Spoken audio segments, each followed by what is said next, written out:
Hey folks, OG Geo here. You can call me Geo. And we have a very special treat for you folks tonight.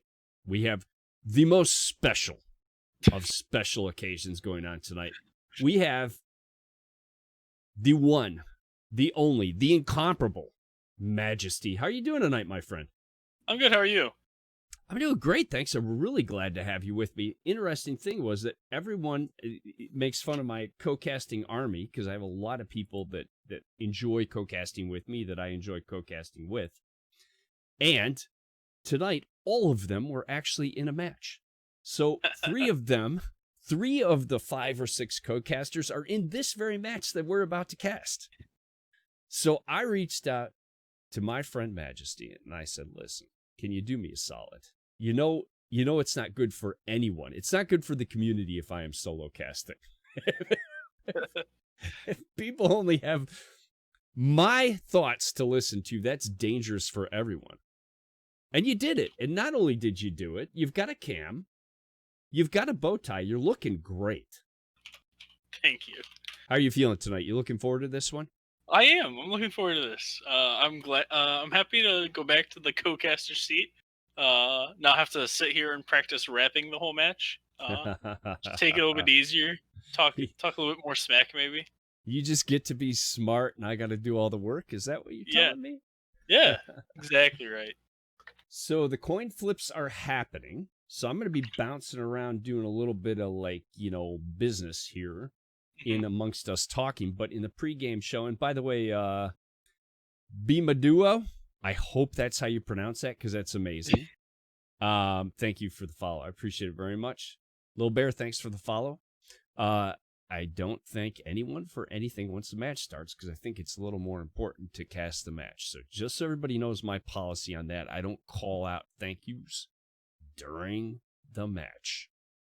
Please don't get upset. Anyway, they are working on the coin toss. I might have to bounce to that voice channel for a second. I'm hoping they're going to come back and get me the Valkymer. Thank you for the follow. Hoping they're going to get me the info. You have the map score right now where Artemis has 1 point. That's not good. We haven't started yet. Don't worry, you didn't miss game 1. It's interesting because it's showing cleared for me. Yeah, I'm looking at the stream right now. I know what you mean. Got you. Thank you. Yep. Got it. Thank you for that. My gosh, see? Already. It's a dream team, Valkymer. It's a dream team. So, we were talking before we went live. Yeah, Bimaduo. What happened is that we decided that Artemis had earned a win before the game started, the match started, so we gave him one. So, what I'm trying to say, guys, everybody shut up. Just shut up. Okay. Last season, I actually cast these two teams. I knew it felt familiar to me. We were talking about that before we got started, and I actually cast AOL versus Artemis. They both were, they met near the end of the season over in the other league and played against each other. I believe that AOL walked away with a 2-0 in that one. So I expect Artemis to be coming out swinging here. I think they're going to want to get one back. Far as the matchup goes, we have AOL has 2 subs tonight. 2 subs. So they have a different lineup. In fact, talk about more like, I already told you 3 people that I cast with are in this match. The healer for my team is in this match. So the healer from Free Hong Kong down in Div E is stepping up weight classes and going to pull heals for AOL up in Div C, I believe. I think he is. I still don't have the ban info. Both teams are this season 0-2. Now in NGS, 0-2 means 0-2 you can figure out. It means you lost 1 match. After that, the math gets really squirrely because when they say 0-2, they're saying you lost 2 games. Only 1 sub, that's good. Artemis, I see you in the chat. Goal is waiting for you in the flip them coins. So I'm facilitating the the map bans. So AOL lost to Garrulus Gaberlunzi's 0-2. We actually cast that match. We being me and someone else. Yeah, you casted that. Artemis lost to Team Rainbow Strike Go 0-2, and I actually cast that as well. I have to say, I don't think either of those matches felt close, as I recall. So again, I think both these teams are coming out like definitely have something to prove tonight. They're gonna want this one. I'll let you deal with Tuna, Madge. Hi, Tuna. For anyone who knows our friend in the community, Tuna, for anyone that knows Tuna, I want everybody to know that she has some amazing news. She is growing a new little HOTS player, and she'll tell you in the chat. She just found out this week whether it's going to be a girl stomp in your face or a boy stomp in your face. I'll let Tuna share that. Everybody's thrilled for Tuna. Everybody's absolutely thrilled. She's be a great minnow mommy. So, win rates. Artemis definitely likes to look at the Ana and the Sonya.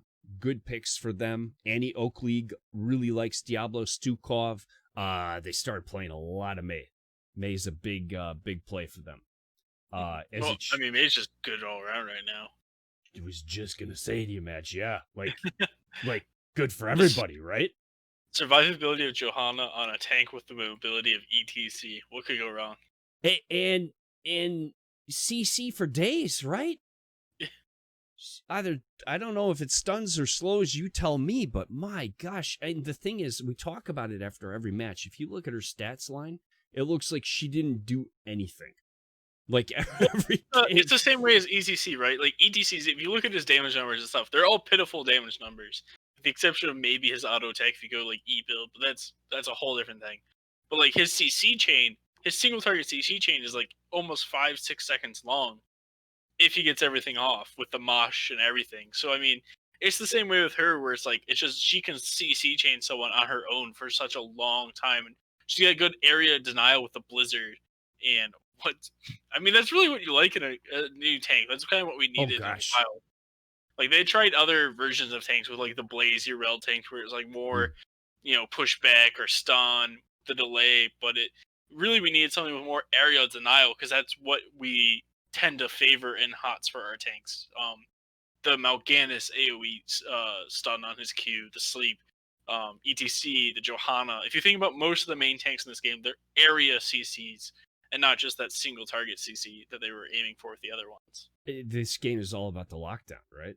Which, in fact, the medallion is a response to that, right? That anomaly is that not a direct response to the fact that this game has become you better have a 2 to 3 deep CC chain? We've had CC metas before in HOTS, and the last time we had one was... Well, one that Blizzard themselves came out and said that they were concerned about, at least, was all the way back when it was right when I first started playing, like 2016, late 2016, early 2017. And they actually went through and they nerfed every stun in the game's duration.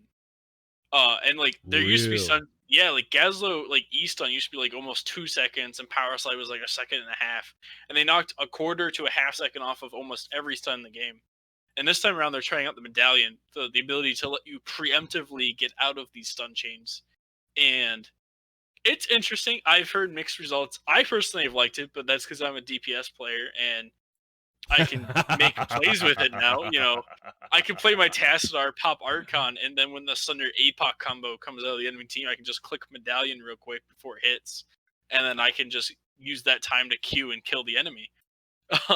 Compared to before I just get deleted. So other than that, though, I've heard other people saying that they don't have the reaction time, or it's just like it's not, the cooldown's not there right yet. It needs some adjustment. I could see some changes. I don't know exactly what changes I would personally make to it, but I know that it's probably going to end up something that's going to stick around for at least the full season, if not a permanent addition. So interesting stuff. I'll say this. For me, it needs to be like a Johanna, like the Johanna, what is it called? Her trait. Her I call shield, it. yeah. So I need to be able to hit it after the CC because I'm too slow to anticipate. I don't recognize the CC coming. So the medallion's been difficult for me for that reason.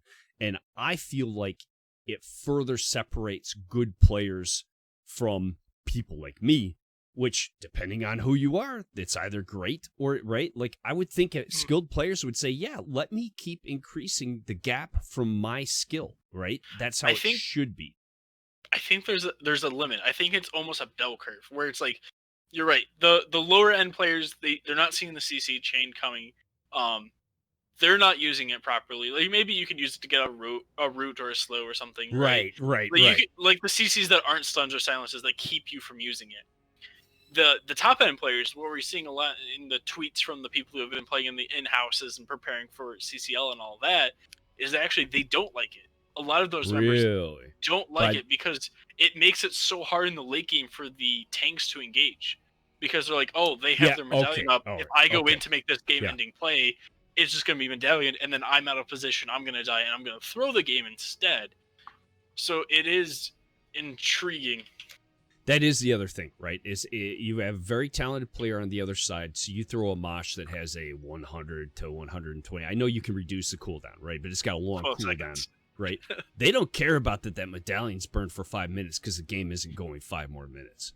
Yeah. So, by the way, so we got the map picks while we're chatting. Want to talk about the maps a little bit and the bands here? Oh, yeah. Okay, so we have Annie Oak League has banned Dragonshire and Tomb. Dragonshire, a map that gives a lot of people trouble. And maybe I mean C and below when I say a lot of people. No, it's not just C and below. I would say right now Dragonshire, at least in the competitive map pool that we have here in NGS, is arguably the hardest map to play. And that says a lot when we have a brand new map in the competitive scene for NGS of Hanamura. It's still not the hardest map to beat. Yeah. Hanamura I love Hanamura. To me, it's a no-brainer. You run in a circle and get the camps. I'm like, this is it. This is a bronze dream. So Dragonshire was already a hard map to necessarily end on because the dragon scaled really well, but was very weak in the early game.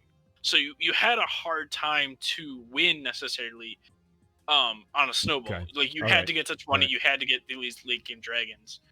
But then they added the new core mechanics, and this stun on the core is so ridiculously strong because it's just a stun, and stuns are strong.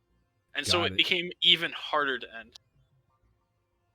And I would add, I think the best offlaners for that map are harder to play offlaners. It's higher skill cap offlaners. You want to have a Urel or a Rexar, maybe a Sonya who seems easy, right? Sonya got harder the better I got, right? I thought she was easy when I was bronze. And folks, I'm still not much beyond bronze, but I'm just saying the more I learn, the more I realize what I don't know. And she's just, you play against higher level players. She's a tough character to play well. So Artemis came out with Towers of Doom. A lot of teams don't want to touch Towers of Doom. That is a whole different mechanic. And then Alterac. They banned Alterac. Very different than all of the other map bans, right? I would say the other maps feel kind of tight. Dragonshire's a little bigger. Altarac's huge, right? Mm-hmm. We are ready here. And so the map that was picked, everybody, was Infernal. After all that talking about what wasn't picked, the map that was picked was Infernal. And as I recall, that's a comfort pick for AOL. I'm not sure their record, but they'll like it. NyQuil, thank you for the raid. Thank you for the raid. I told you guys I don't call out the thank yous while I'm in the match, but we're not quite in the match yet. So, Madge, we're heading into the band, so like I would expect to see something here like May, Cassia, the Ana. I could see getting banned out. There's the May. Mm-hmm. Infernal Shrines It's actually one of my least favorite maps because I just think it's too one-dimensional. But that's just a personal opinion. Like, it's not a I bad love map. it. That's interesting. I love it. May ATC ban, those both make sense. They're both top-tier tanks right now. As you said, the Ana could get banned out. She's pretty good.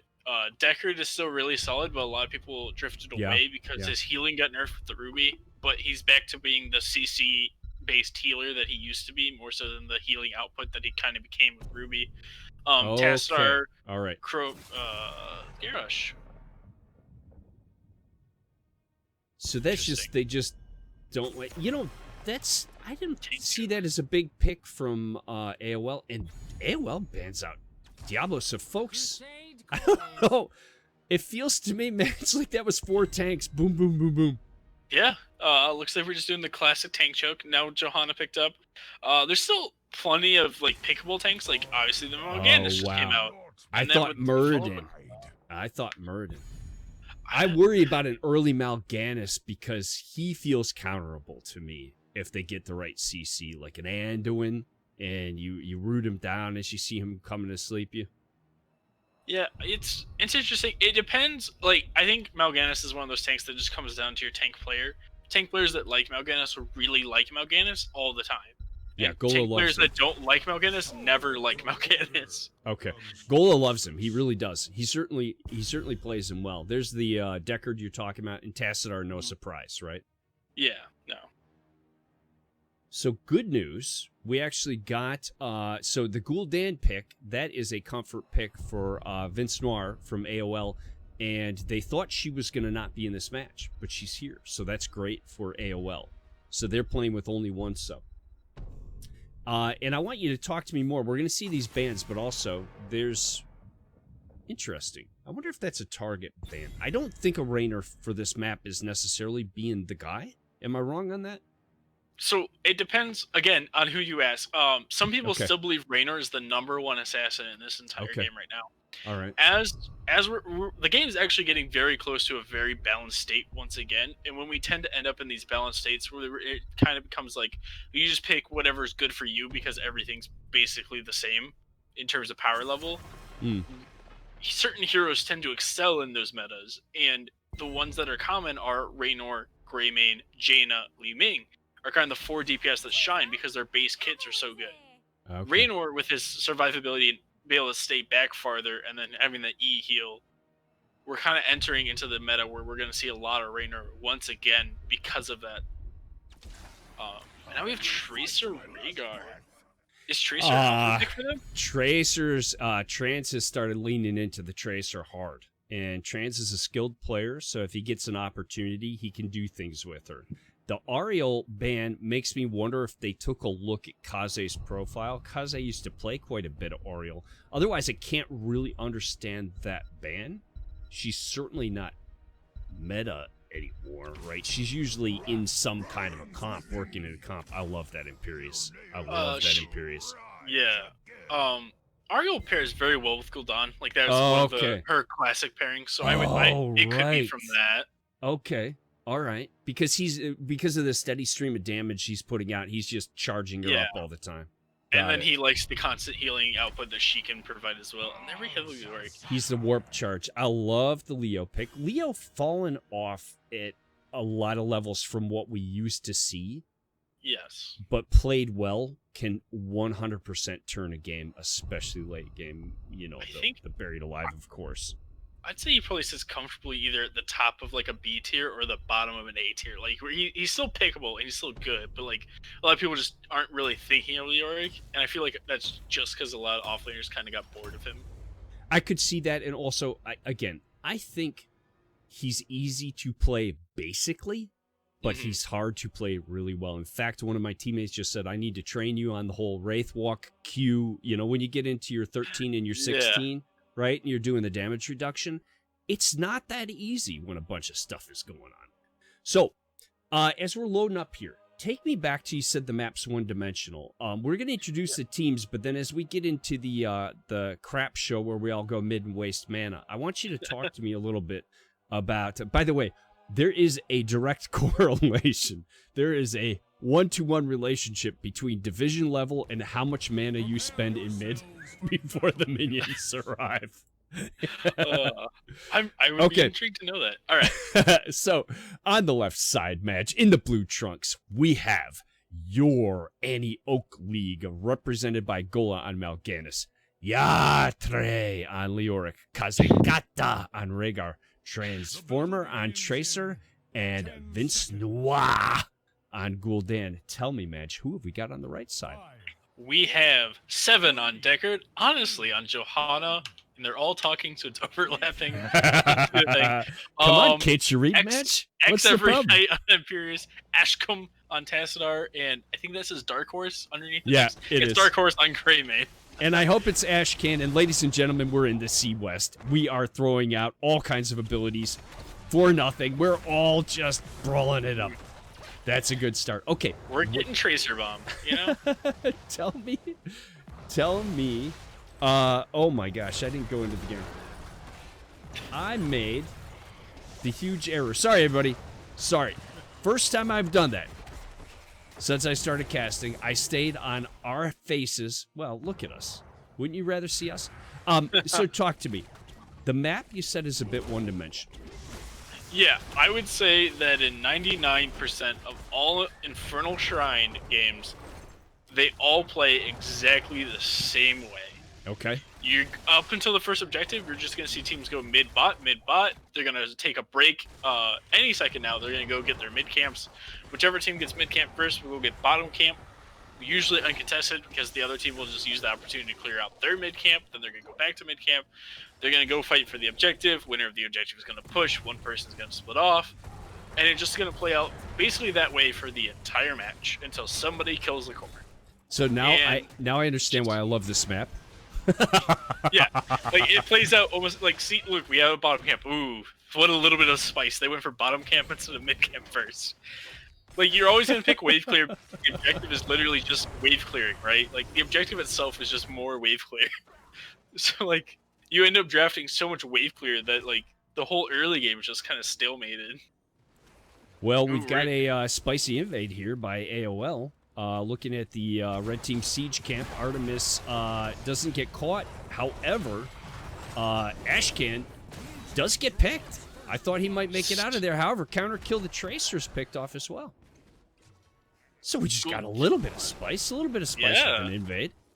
So I get 14. You. I get you. It's clear the lanes, get to the objective. What I have seen teams do, I'm not saying this is a huge variance, but I've seen teams give up the first objective, go to the opposite side of the map and take a fort, and usually come out a fort ahead, because that first objective is just not doing that much. I would say it depends. The first objective, like, if you get a frozen Punisher at any point in the game, that's a building. Like, every time you get a frozen building. Any other ones at level at the first one, I'd agree, though. Because it's turning the damage off, correct? It's shutting down the wall and the fort from firing?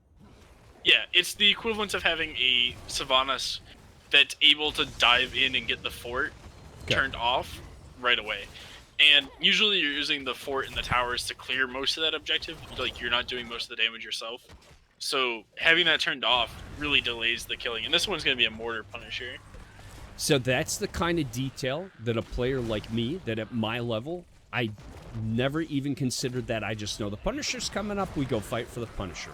I never gave a lot of thought to, okay, what exactly kind of a buff is this Punisher giving me? Now I'm going to ask you a really good question here. How do you know it's a mortar Punisher? The color of the gem on top of the shrine changes when you activate it based on which type of Punisher it's going to be. So you don't know until it's activated what you've got? I think there's a way to tell before that, but that's how I always tell. And then, obviously, once you get it, it tells you off to the side. But yeah, the color of the gem tells you. The Punisher's like a box of chocolates, Matt. You never know what you're going to get. You don't have to laugh. You can just leave the awkward silence for everybody, along with chat. Do you think Deckard's going to go into Emerald and go triple gem here, or are we just going to get 2 gems? I've given that a lot of thought, Match, and I have no idea what you're talking about. The Deckard talents. I don't know anything about him. I know the Sapphire, Ruby, and Emerald. I know that I always went with the thing that allowed the Heraldic Cube to slow people more so that you could have a better chance of getting your triangle stun off? Yep, Sapphire. Words? I don't know. What do you think? Tell me. So he hasn't picked his level 7 yet, which is important to note. So level 1, you have the Sapphire, which is the slow that you were talking about. Okay. All right. And then what's at the level Ruby 4, doing you have for the you? Ruby. The Ruby one, of course, everyone knows was the one that was overpowered for a while. Is the one that drops the 3 additional healing pots per person that the cube hits when you have it activated. And the level 7 is Emerald, which is probably the least common picked one nowadays. It's minus 75% healing on the cube though, for 4 seconds. So wow, that seems significant. Yes. It isn't picked as much because obviously the other two are more of an instant buff, whereas like Emerald, how often do you need the minus healing on it compared to like just slowing them more to get the time to kill them? Transformer taking a lot of damage and goes down there, match. He's getting in there and mixing it up. Sorry to interrupt. He's mixing it up nicely, but that's the second time that he's paid for it. Yeah, and always feel free to interrupt me if there's action going on. I hate to interrupt your soliloquy with the game, but yeah. So he did end up going Cube Mastery, which is the one that reduces the cost, the mana cost of the scroll, but also reduces the scroll cooldown per person hit by the cube. She's not going to go triple gem. I do feel like at most you only ever pick 2 gems. I don't feel like going into a little bit of trouble here with that sleep. The Unstoppable comes out and no problem. Entomb coming out from New York though. Yeah, that's a problem. Taz tried to help and got cut off. That was a good fallback and collapse by AOL on that. So the aggression didn't pay off where they initiated it, but they ended up getting the pick after all, just not on the initial target and the camp steal. Yeah. So while we've been chatting about a lot of interesting stuff, AOL has taken a bottom fort with the first objective. The teams are 2-2 in kills, but a significant XP lead and still a talent tier advantage for AOL. So AOL now has a level 11. Artemis just picks up level 10. That's going to make, they really need that, of course, for this objective, right? That's going to make all the difference in the world fighting over this objective. Yeah, they're going to be able to actually contest for it. They got the Blessed Shield, the one talent that lets Johanna still be playable, someone once said. I love Blessed Shield. I saw Falling Sword the other day, and I had a little trouble understanding it. Greymane took a little extra time trying to get that XP caught up a little bit. So they're still about 1 level behind Artemis. And it helped that Greymane stuck around, cleared 1 more lane before heading up. You know, if he's in a solo queue, Tassadar in huge trouble again. That was an amazing Entomb. Tassadar survives, gets out the black hole, turns it. Leo ends up falling, and AOL running for their lives, and Artemis gets 2 kills for that, although turns right back around. Tassadar falls. My gosh. What? I was just getting ready to say Artemis turned that fight, they're right back in it, and then they dropped 2.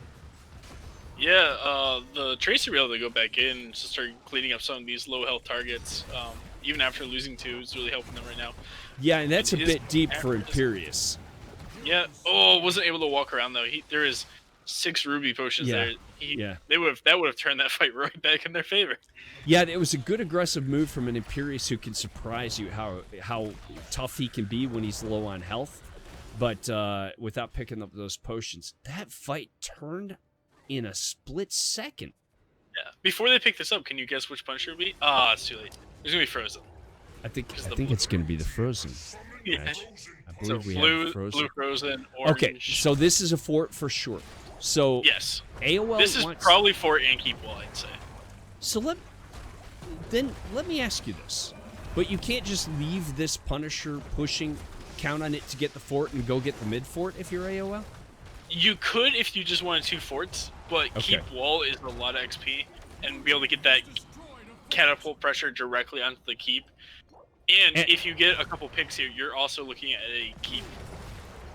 Yeah, interesting. And I was just going to say, right, you also picked up with those kills in that last fight another talent to your advantage. So you've got 14, and Artemis still sitting at 12. So Artemis doesn't want to fight here and keeps falling back, so you get more value for that, right? Yeah. So I got Fort and most of the keep walls. So that was a solid Punisher for a second Punisher. I don't know if it's coincidence or if it's by design. AOL certainly seems to be getting after that Tassadar at every opportunity. Three deaths at this point, 2 for Tracer on the other team. My gosh, another pick. Trying to take a second look at something, guys. Can you give me a moment? Yeah, they're doing really good about using the bushes here from AOL. And that's the Greymane False. My gosh. Yeah, AOL very aggressive on the rotations, constantly looking for those picks. So something I learned recently is that Ancient Blessings has been nerfed, is the most nerfed talent on Deckard. And it's been nerfed something like 7 times since his release, and is still considered the #1 13 talent tier pick for him. Oh, you're kidding me. Never I don't think it's enough quite nerfs. 7, but it's like ridiculously like out of proportion the number of times it's been nerfed, and it's still the #1 talent pick for him at that tier. Very aggressive in engage there from Imperius. He managed to survive all of that. The Entomb comes out as the counter, and somehow Artemis survives all and ends up with the Impale on the Leo and actually takes him down. Every time I think I know which direction a fight is going in this match, it goes the other way. Just start calling the opposite. I'm doing the opposite. That's a good fight for Artemis. They needed that. Now they just need to pick up a level very quickly. They need a level before this next Punisher comes up. In AOL, surprise, surprise, looking aggressively to engage again. This is kind of a surprise.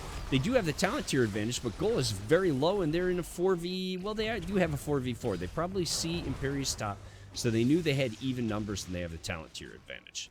Yeah. Artemis You're a falls Leoric back. player.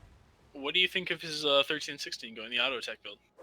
I don't do it, and I would love to, because I love to do the damage. I would probably be more effective if I went that build, but I feel like if you play the damage reduction build, that it gives much more value to your team in the team fight.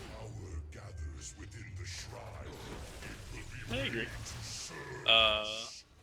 There are situations where auto attack is the call, but I would agree majority of the time it's probably not the standard build, but he's definitely going to be able to punish the Johanna Imperius frontline a lot more. In Johanna, for instance, can't get out of Entomb, so he can look to Entomb that and then try to punish her if she steps out too far, because she can't use her shield out. He did get the Joe, just as you're talking about it. He Wraith walks a little bit. Oh, the Greymane. So while Leo occupied the front line, AOL dives the back line and just takes out the Greymane. Then they get the fear down on Joe and finish her off.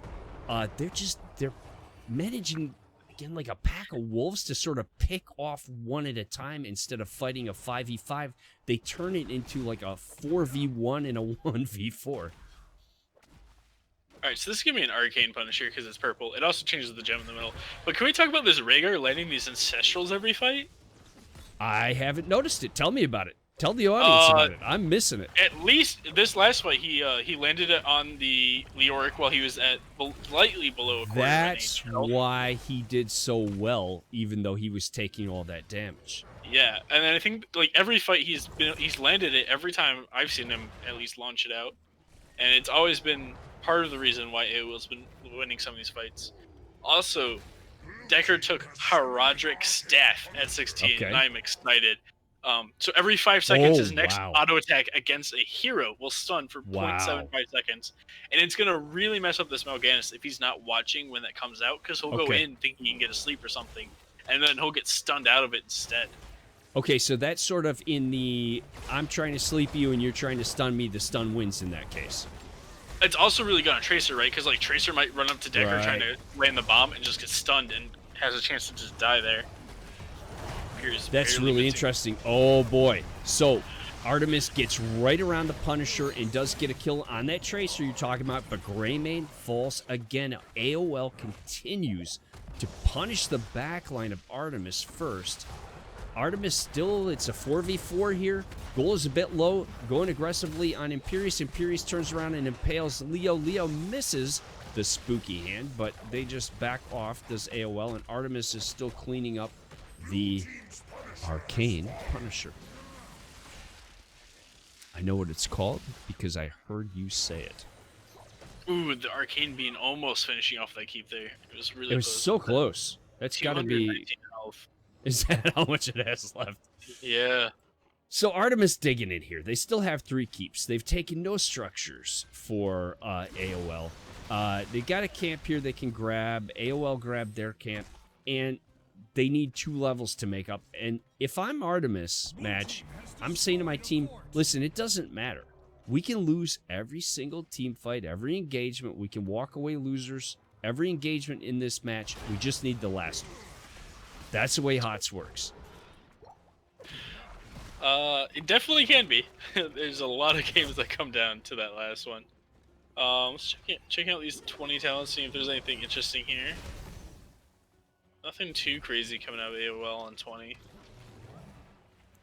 And AOL again positioning really they're going right in under the fort. Buried Alive comes out on Tassadar, but this time he pops the Archon. Yes. It goes right back. So they are driving AOL back. That's one of the few times he's been able to get that off in time before the burst of damage took him out. So yeah, that was stepped up a little bit further than the rest of the team could follow with that keep still up. That's what surprised me is that was a pretty aggressive move right under the keep there.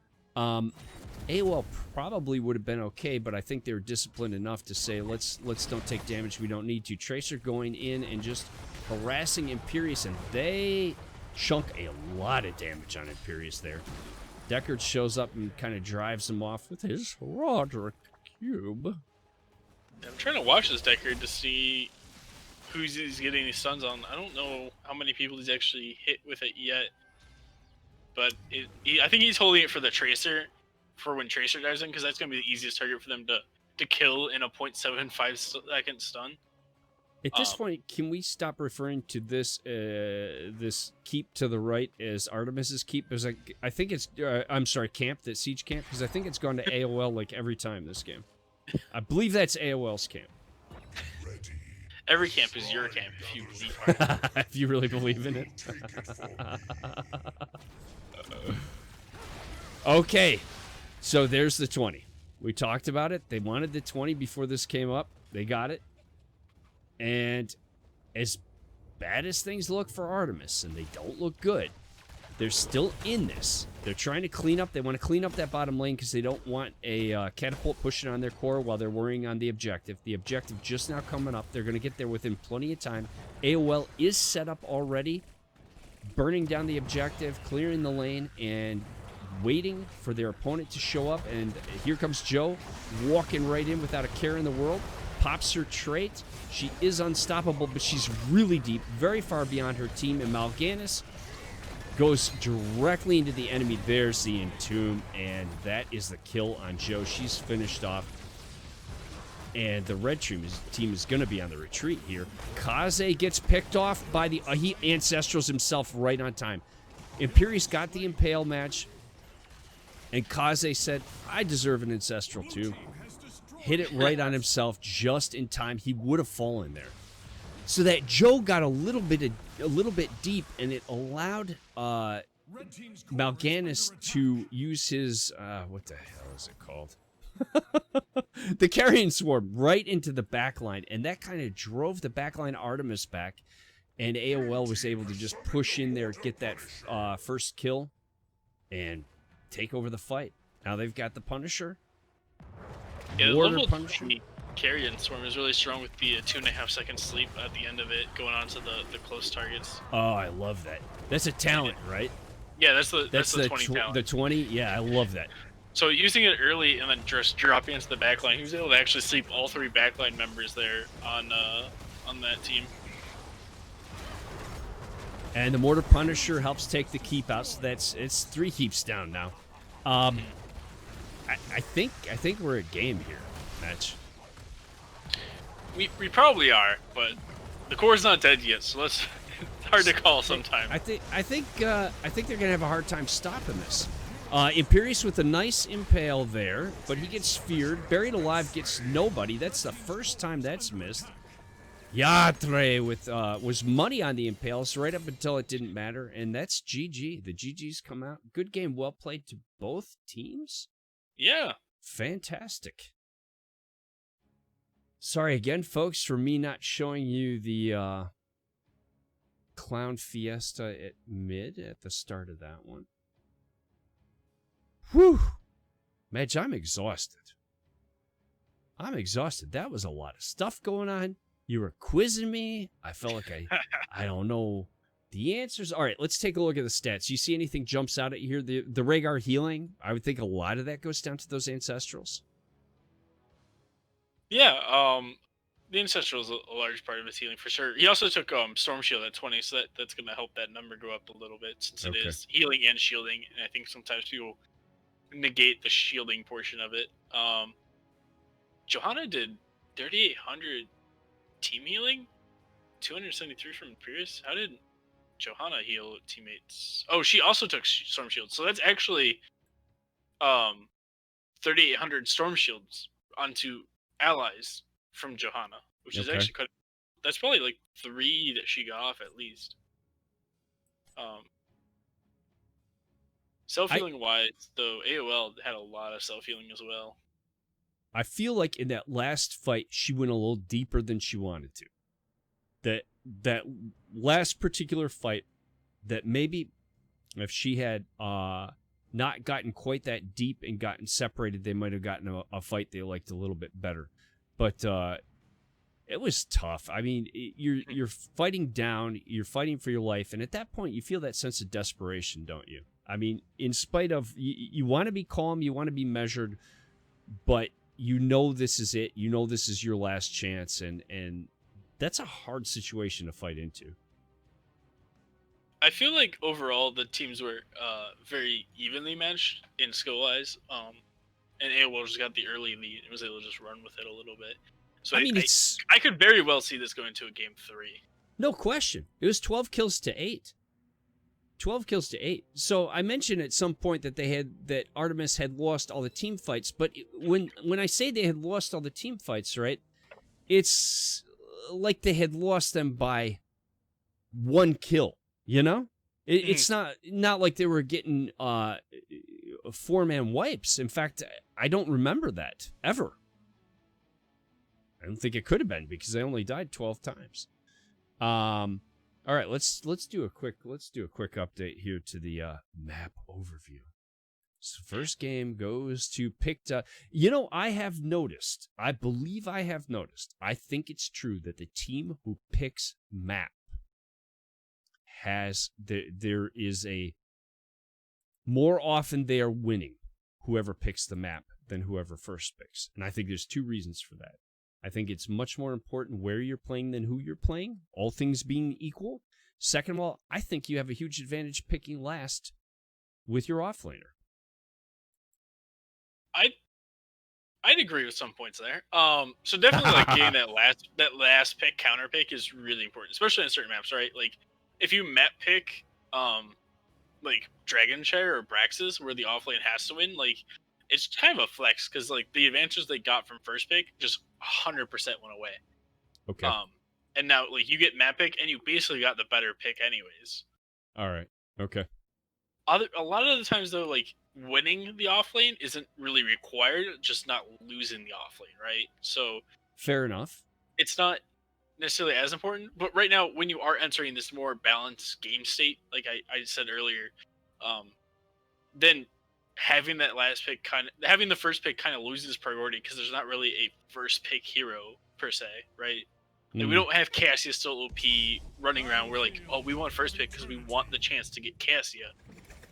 Okay, there are enough choices that's where you start to get that the map pick is a little more important than because you have good choices. That's a sign of the health of the hero pool.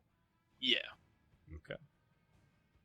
Seems like AOL likes Diablo maps. Which would make sense. AOL likes Diablo. I was surprised. I think they banned him last time. There's the May ban again. No surprise there. AOL banned ETC in Diablo the last game, and they love ETC in Diablo. So, there we go again. Deja vu all over again, Madge. will be adjust the bans for the map, which we haven't even verbally stated yet. We are going to Battlefield of Eternity. True story. Thank you, sir. Words are important. So we have a best of 3 going. The game reset. We have a best of 3 going. AOL picked and won on the first map, which is Infernal Shrines. AOL picked the second map, so with the choice, Artemis opted for the first pick. They didn't like they didn't like that Mal'Ganis at all. The Mal'Ganis that I was a little concerned about as an early pick was such a concern that the team has banned it against them the next match, and there's the Diablo ban again. So that left open the Garrosh that was banned in that position last game. It does. Yeah. I would sooner expect to see Gola go Muradin, but we'll see. The Joe is still out there. Mm-hmm.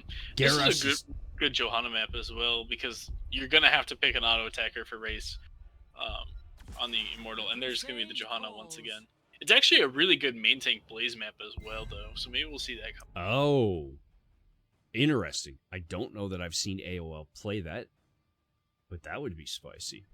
Yeah, he's really good on the choke points. Plus, like, because you can just throw like oil. There's a limited number of ways you can approach an objective, right? So if you're trying to race and they're trying to get in to block you, you can throw oil and actually cover all the entrances that they're coming in from. And then once they're slowed, you can land that stun pretty easily. And we're gonna see Vala Cassia. Vala, a very, very comfortable pick for Vince Noir. I don't know that I've ever seen them. So, Madge, tell me if I'm wrong. I think of Cassia is sustained. Am I wrong about that? Because I was going to say it looks like 2 sustained damage to me.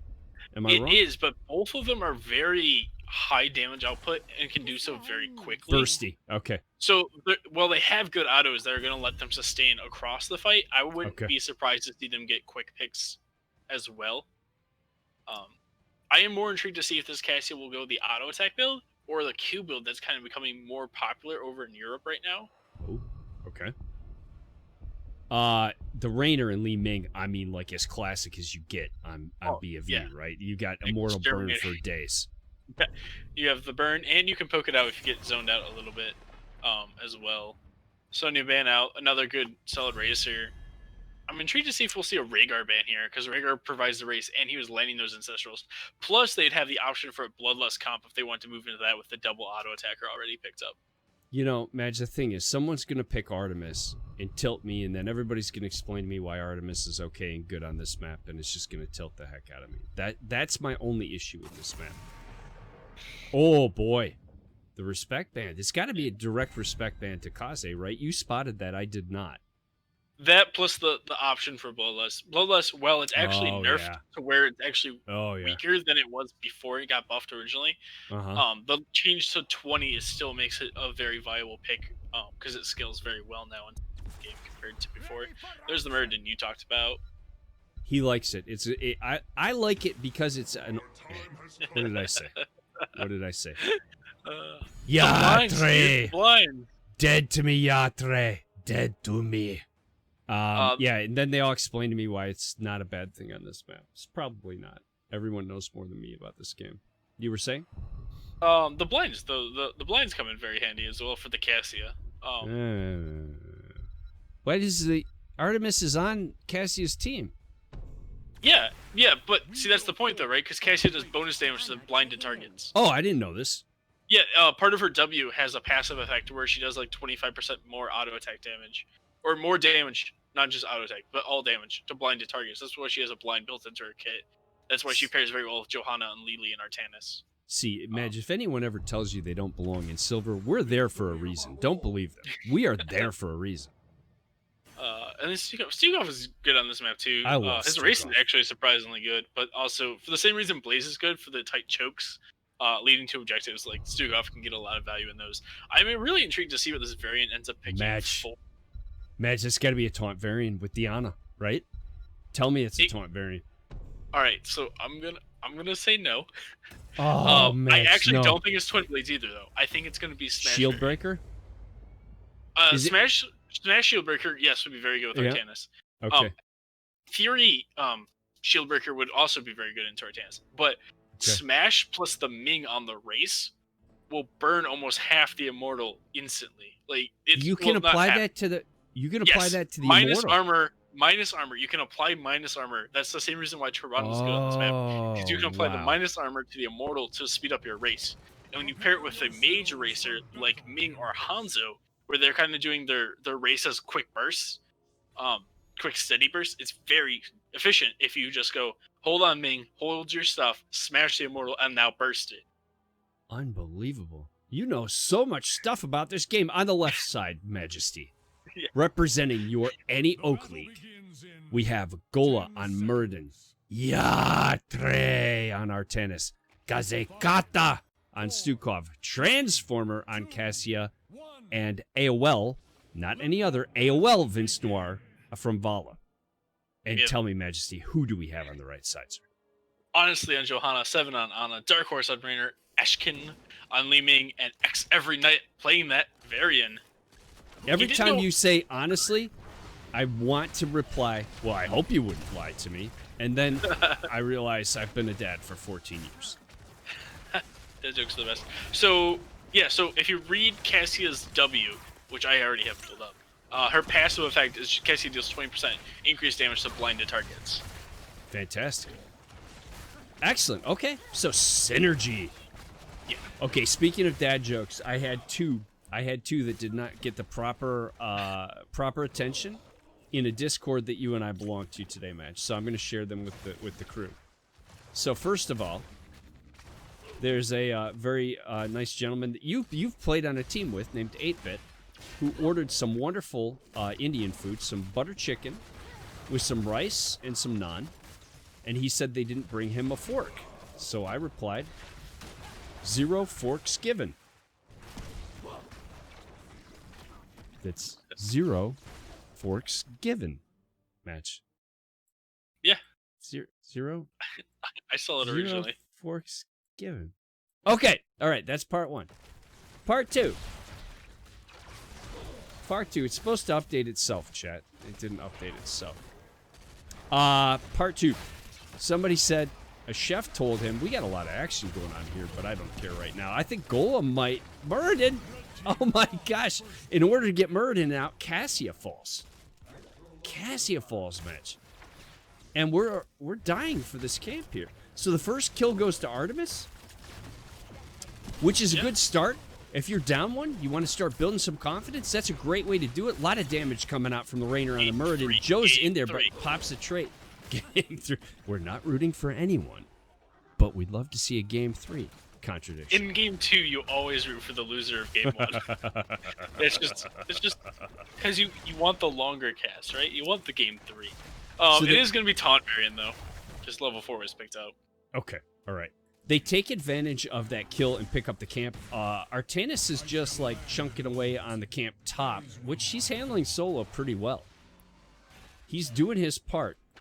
And just as the objective is coming, both teams, in a very disciplined fashion, go to their bruiser camps. You want those pushing during the objective, so your other team has to deal with it or has to lose some of that push. Now, AOL's already cleaned up that camp bot, Madge, and just gotten theirs pushing. So that means that Artemis has to go up here and look to clear that out before they can get on the Immortal.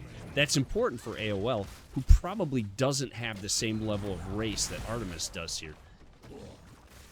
Well, with the Taunt Variant, I think the race is pretty close. I think they could have more race if Valo went into the normal Q build that you see on this map. But going into the more of the W build to add a little bit more spell power and AoE spread to their damage is a good flex on their part as well, though. And so far, AOL is aggressively pushing in and Artemis is defending. I'm not sure about...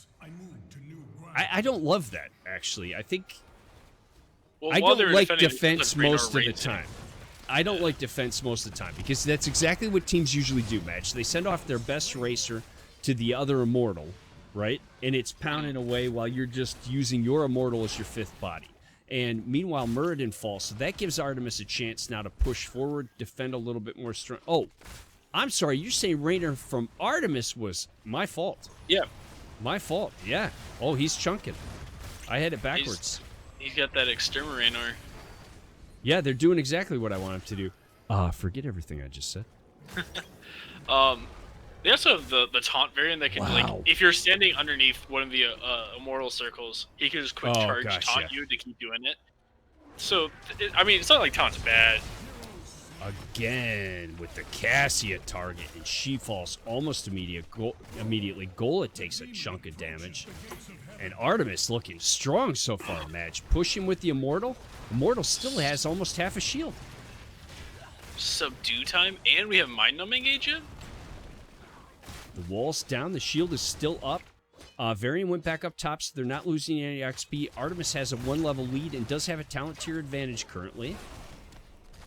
And they're going to get this fort, which is not always guaranteed with the first Immortal. Yeah.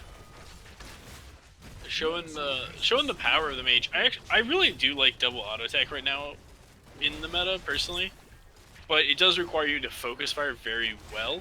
Okay. I think as this goes on, we're gonna see that come out more so as the game goes on from AOL. Especially if they pick up Valkyrie, right? Because you could Valkyrie someone in from the enemy team and then just focus fire that target real well. Oh, Plus Rain of Vengeance. so powerful. It seems a little tricky to hit. I've watched it seem like without some other kind of CC, you have to really time that perfectly to hit it.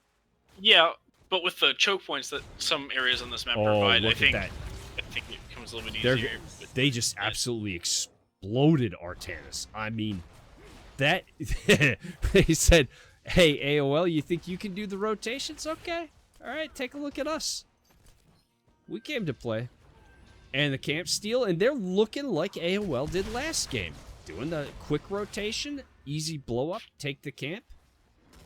Gola's really kind of leaning into more of that race right now because he did pick up Sledgehammer at 4, which I kind of been overlooking. Okay. So you think on the next Immortal we might see them just focus? But if you have the 4-man from Artemis pushing, it's harder to race, isn't it? Yeah. If they're pushing and trying to keep you off of it, it's going to be hard to race. But I do think the way it will design their comp, it's very good at single target damage. They're going to try to race every time because in a straight up race, they're going to feel like they're going to win as they get invaded in here on.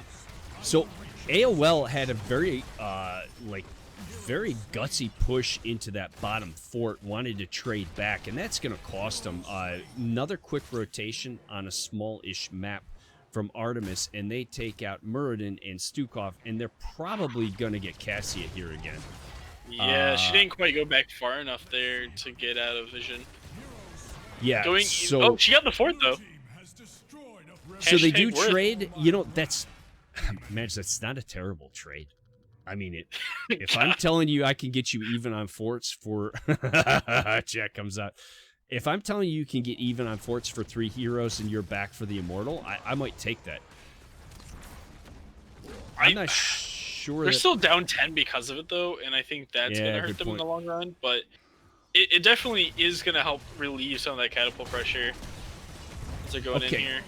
Whoa. Nice taunts coming out of Varian. Artemis just blows up Vala. The laser is out. The resets are out, and Li Ming is ripping through. Yeah, she's got that nano boost right now helping her out. Oh, my gosh. So did you see that Yatre was back? It looked like he went over to his own Immortal and was trying to do some damage. And that might have caused some separation that allowed Artemis to push in. I'm not sure. I would have liked to see Raynor's Raider from Raynor. It helps with the race a little bit more if they end up in another situation where he has to go 4-man race. Instead of Hyperion. Yeah, Hyperion is good, though, because when they win this Immortal, which it looks like they're going to do right now... It's just that much more damage in the push. Yeah, it's really good at sieging down buildings. That's a good stun and lockdown on Raynor. They don't finish, but they might get Joe here. Oh, the swap doesn't hit. That would have finished the Joe, but she manages to get out of their match. That's big. That's a good pushback from AOL, but now they're sort of, what do we do here? We didn't get any kills. We're still defending. As I said, Yatre on the Artemis is doing damage to the top Immortal while his teammates desperately try to defend their own. And that's a losing proposition. He comes down to help out with the fight. Gola falls on Muradin. And it's now a 5v4, and here come the lasers. Artemis dueling away in the middle of 4 and managing to stay alive, but not for much longer, I think. And he's going to fall. Artemis able to easily finish off that Immortal. They have just over half a shield. They look like they want to push and take this camp. The taunt comes out. That taunt's doing work. Yes? Yeah. That taunt's They're doing work. a very good job of focusing down the taunt target. And Stukov didn't know what hit him. I mean, he was there and then he wasn't. This is at least going to be top 4. If not, I'd almost argue this is just a straight up keep now. If they hold Hyperion for the keep, I think they can get keep here. Yeah, Death Timer's still low. I think Artemis agrees with you because you can see that Varian's down their bot, right? So they're not really playing their hand into the, like, oh, we're taking everything with this. They could have tried that. I mean, they could get a taunt and try and get some kills with this and push harder, but it looks like they're content to let the Immortal do the work. Yeah, you never want to get over aggro with the way the fort's used now. If you hit the enemy heroes, it's still going to aggro to you, and you're going to lose that armor. And there's a chance you could end up dying underneath the fort. That's a strong defense by AOL, and they won't even get the wall here. There's that Hyperion you were talking about that does help continue to throw some damage down. But big shot. They're going to get one tower and be content. Are they going to invade this camp? That's a tough invade call right there. Varian right on in there. Valkyrie misses. Go ahead. Ming's mana is getting low, but they're going to be able to replenish that with a nano here in a second if they Artemis decide to engage on the on this fight. Yeah. There's the taunt again on Gola, and the laser comes out. He's able to hop to safety. That was an important play. Go in on this. Oh, Li Ming might be in trouble. Wow. Wow. I love this Li Ming. She's got no fear. She's just, I have teleport. So it wasn't Shield Breaker. It's actually the anti-heal there, which is going to help negate that burst healing out of Stukov if he tries to land that to save someone. Oh, okay. Camps, camps, camps. Both teams go to the opposite corners for the camps. The Bruiser camp is still up for Artemis, so I expect them to rotate around. Probably try and cap that right before the objective and see if they can get some pressure going. They do have one fort advantage, and they do have a talent tier advantage, though AOL is pushing on that fort, and they're going to want to try and get that. Oh boy, this is close. I think they're going to have it by the time the Immortal's up. I think they're going to be the 13s. If they can get down bot and get the soak, they will. Artemis leaving the cap. Here. Oh, wow. Varian on a rotation is caught out. Can Artemis come over? They're just going to let him fall. They're going to let him fall there. They can't make that in time. They didn't let him. They couldn't get there in time, I think. This could be AOL's comeback time. Get ahead now. Certainly a good big sleep, start. though, into the stun there. Oh, wow, and the laser damage. The Li Ming damage is just oppressive. The laser again with the reset. Nano boost going on to Raynor this time. Cassia falls again, and Artemis running for his life. Hits the medallion, I believe, there, Match. Yep. You know what? They're going to let him go. They're going to let him go. He's going to have to bag. He's effectively dead on the map. Yeah, I don't mind that call. You still have 2 down. Get your damage down in the Immortal. Yeah. You're harassing Gola, but he's Muradin. You know, he can stick around there for a while. He's got a third win. He's fine. He's a little bit less fine now. He got over the wall. He's fine. I believe you have a pretty infamous clip about "I'm fine," if I'm not mistaken. Yeah. Shout out to Fox. Shout out to Fox. I'm fine. What? Yeah, spell power banner out of Varian. This is gonna make those taunt burst combos a lot deadlier, especially paired with Mirror Ball there. The blind goes out from the Artemis, but a lot of damage hitting Muradin, and he falls so quickly. He's falling really quickly, Madge. Mm-hmm. Varian running for his life, but Anna's trying to get him healed up, and does. Artemis still alive. Varian's gonna tap, and then I imagine they're just gonna run back in here. They still have nano boost, so Ming being kind of low on mana isn't that important. So they're just gonna land a taunt nano boost Ming and just blow someone up again. It's been working. Why stop? Yeah, but it ain't broke. He's positioning on the bush because he knows 2 of them are gonna come up this way. There it is, taunt. Oh wow. No nano boost yet, but she's got the tap going. And there's Didn't Artemis. even need it. You just got Muradin back, and you lost Artemis. So I don't know about that chase on Variant. No, I think he's fine. His teammates actually coming with him. They still get the Immortal, and they're going to get that Cassia too. I don't see how she can get out of there. I thought there was a little bit of a chase there, but that was a really good strategic play. Golis sort of looks like he would be setting up here for a flank or something, but I don't think the opportunity's there, and he just opened himself to a taunt, but he's murdered and leaps right over the wall. Yeah. So Artemis here is kind of flexing around, trying to find the talent build that's going to let him survive these taunts by picking up the spell armor there on the shield. And I like that adaptation. If he's dying mostly to Ming damage, then that's going to really be able to help him out here in these fights. That's what I've been seeing. I mean, everybody's dying to Ming damage, it seems like. Let's take a look at that, although we have Stukov. Oh, false. I thought I was going to say almost false. Nope. There's the lasers again. I don't know. If they aren't doing the work, they're sure being sexy because they look like they're doing a lot of work. And there's the bomb. There's the bomb. And Artanis falls too. Muradin's down. Stukov is down. And Artemis pushing on the core. And Madge, I think we're going to game 3, sir. I think so too. This Cassie might pop off. Nope, she's dead too. You know, I thought she was going to get more Surge of Lights off. Congratulations. Good games come out. The GGs come out. Good game. Well played to both teams. Artemis, great response. I love to see that because let's be honest, it was a convincing win for AOL in the first game. It was a strong win where they took most of the structures and controlled the game despite the kills. Then you look at this. Match, did you think that this was 22-1? Did you think this was 22-1?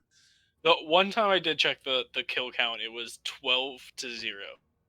You could have won money from me if you had told me AOL only had 1 kill in that game.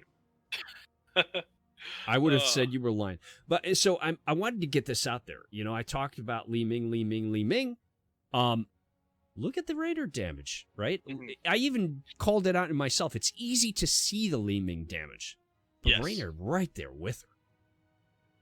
And this is the same reason a lot of DPS players don't enjoy playing Raynor. It's the same reason why I didn't enjoy playing Cassia or other auto attackers for a while.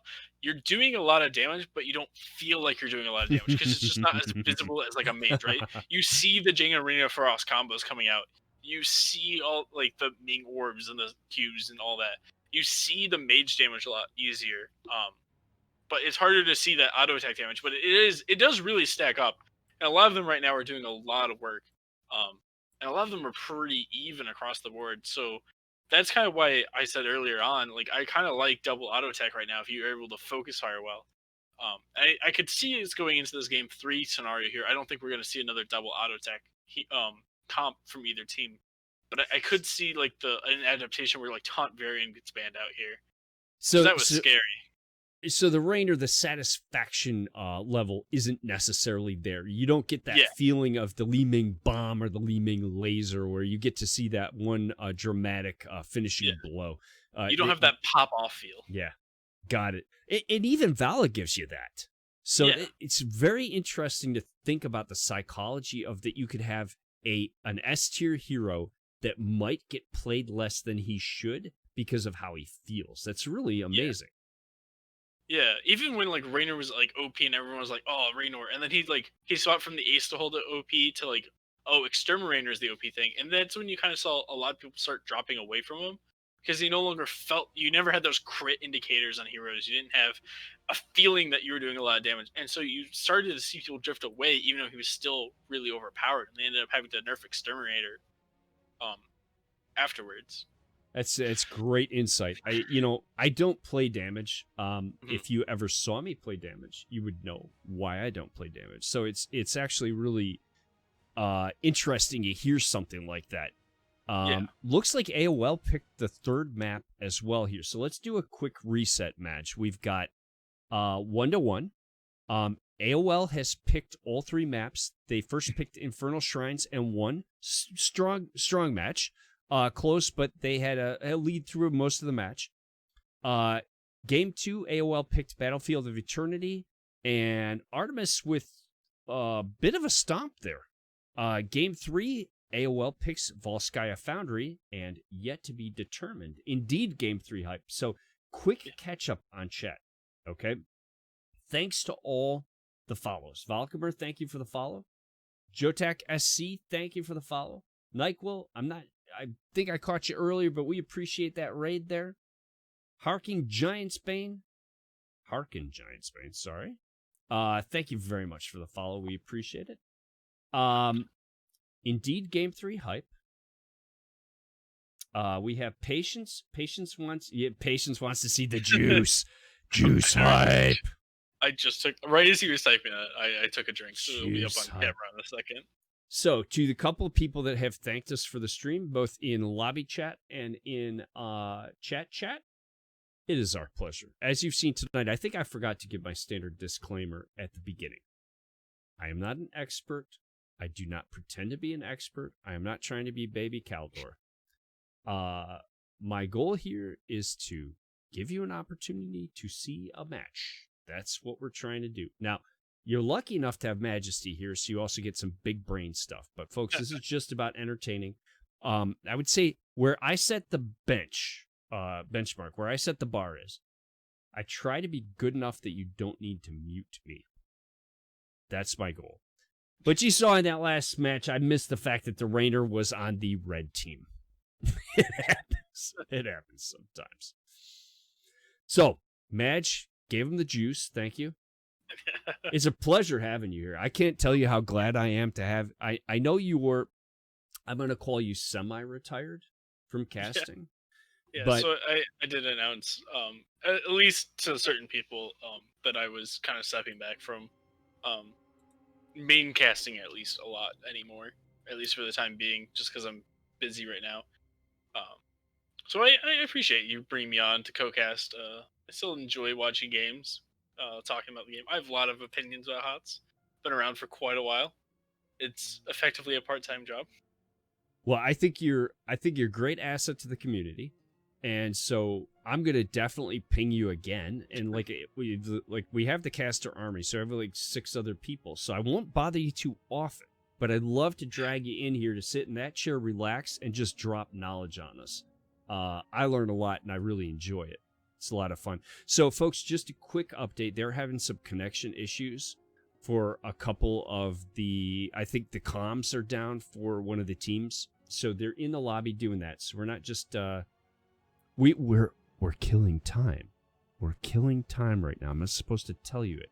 It's a rule of broadcast. Actually, is there something I could shout out then while we're just burning time? Please. Are you kidding me? So I think this would be a good opportunity. Yeah. You may have seen it on a Reddit post, but Can't Counterpick Stupid and their community over there great. CCS is actually this Saturday. So 9/19 is running some training camps, if you will. And what it is you can sign up. You can go over there, sign up to all their trainers slots, I believe, are filled. So they're just looking for people that would like to come in and get advice. Trainees. And you basically, it's a party of 5. 2 of them are trainers and 3 are trainees. And then you'll go in and you may be playing quick match or versus AI or maybe even a custom game. And then they'll maybe even do some bot review. Like every trainer's got their own system that they're going to use. You can go over there and sign up for that. And Valkymir's kind of setting that up. And I know he was in chat earlier. But Yep. If you need a link for that, you can reach out. We can get you a link to their chat. I'm actually doing one of the 1-hour block as well. You can come hang out with me. Oh. It's me and Wit's End. Sold. Yeah. I mean, that's amazing. I think they call it the Developmental League or Developmental Nights? Well, let me... Development Nights. Development days. There you go. It's an amazing thing. So CCL does as much... CCS. Sorry, we're entering into the draft here. CCS does as much for the community as anyone. Great folks. Valkymer, everybody should know because he puts out a lot of quality content. And this is just another amazing thing they do to give back. So Valk is in the chat. Yeah. Hit him up, folks. Get in with those guys. If you have any interest... And we're back.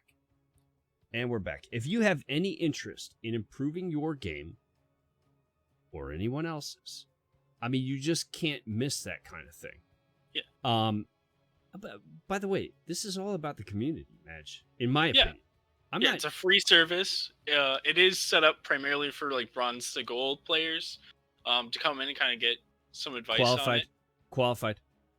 Yeah. Because I think a lot of the trainers, I think there's a couple of plat trainers, and then there's diamonds, and they even have 1 GM on their trainer list for Saturday. Match. It was AOL Vince Noir dropped out in the load. So chat says more like AOL Vince Nowhere.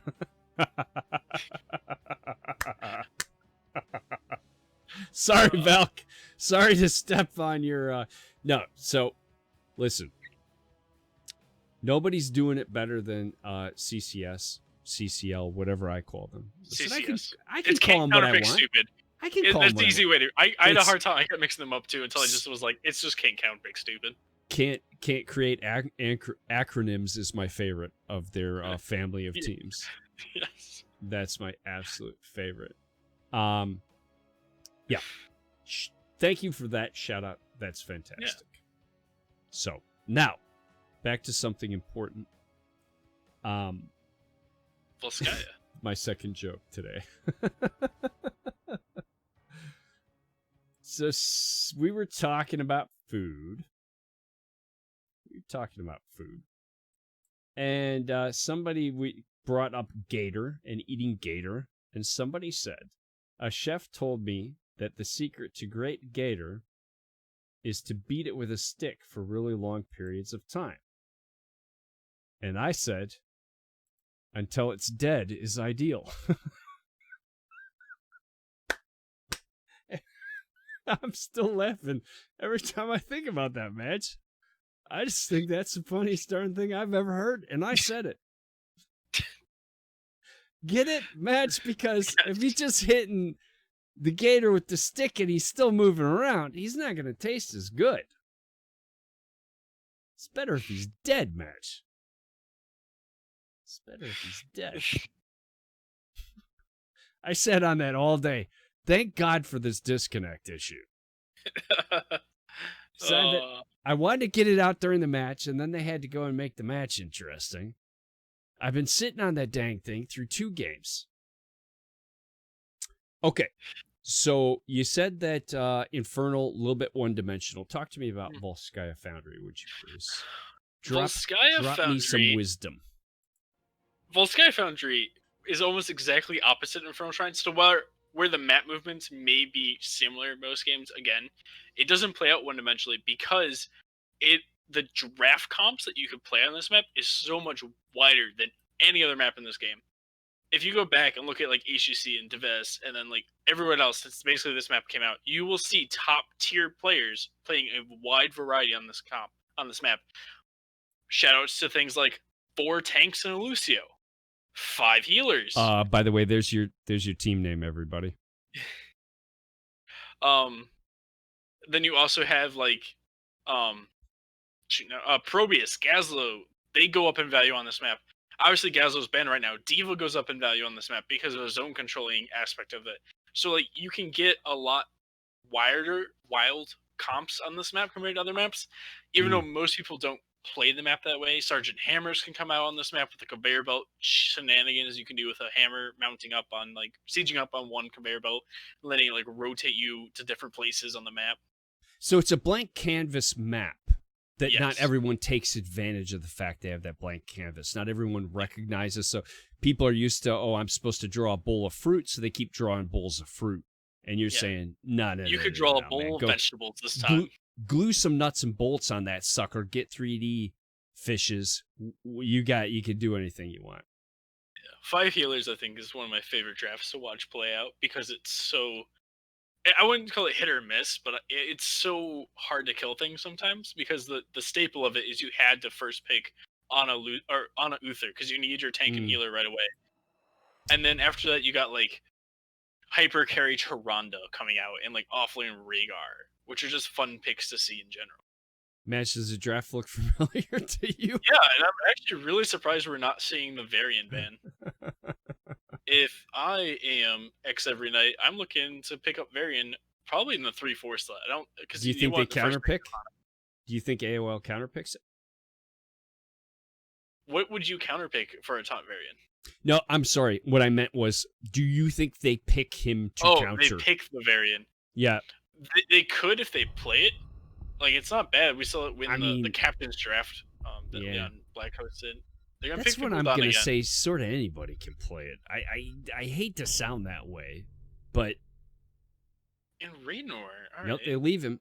Okay, that might be... In a tank choke, they didn't take a tank, which means they're going to probably get another one banned against them. And if X every Yeah. night also takes the variant here, it's going to very limit their pool because they're going to be down 2 more tanks. I think they might leave that Muradin because it didn't bother him. Oh, Mephisto. I like that here. I like that. That's my main, so we're going to judge that harshly. I like that here. Madge, by the way, when I told that joke, I'm not making this up. I went from 30 viewers to 25. I took a hit. I took a hit, sir. I don't want to do percentages, but that's close to 20% there. All right. So this is an Ana ban, right? Because you don't want Nano Mephisto to go over. It's exactly what I was thinking, Majesty. It's exactly what I was thinking. Yep. I had no clue. So, nano boosted Mephisto is a thing you don't want to see. Correct. There was an entire season of NGS where that is basically the whole second half of the season. That's all my team played. I'd be on Mephisto, Patience be on Ana, and we just like 1-2 it every game. Can you tell me? So I get the idea. Oh, it's a nano boost. I'm boosted by nanos. Like, yes. I'm legitimately asking you. Can you describe to me what nano boost does? And we'll keep going through the draft. Yeah. But can you tell me like I'm a 4-year-old? So nano boost, what it does is it gives you CDR on your abilities, so they're up more often. Oh, okay. It basically increases the countdown by 120%, and it gives you 300 mana back, as well as giving you spell power. So it gives you mana, spell power, and CDR. Basically everything that any mage wants, and it's actually so good that you can just throw it on certain tanks, and it's like 8 seconds. Holy mackerel! But hold on. So it's long enough that even if you have longer cooldowns, you're probably gonna get 2 of them off. But aren't you gonna burn through your mana? Did you say it's a one-time mana?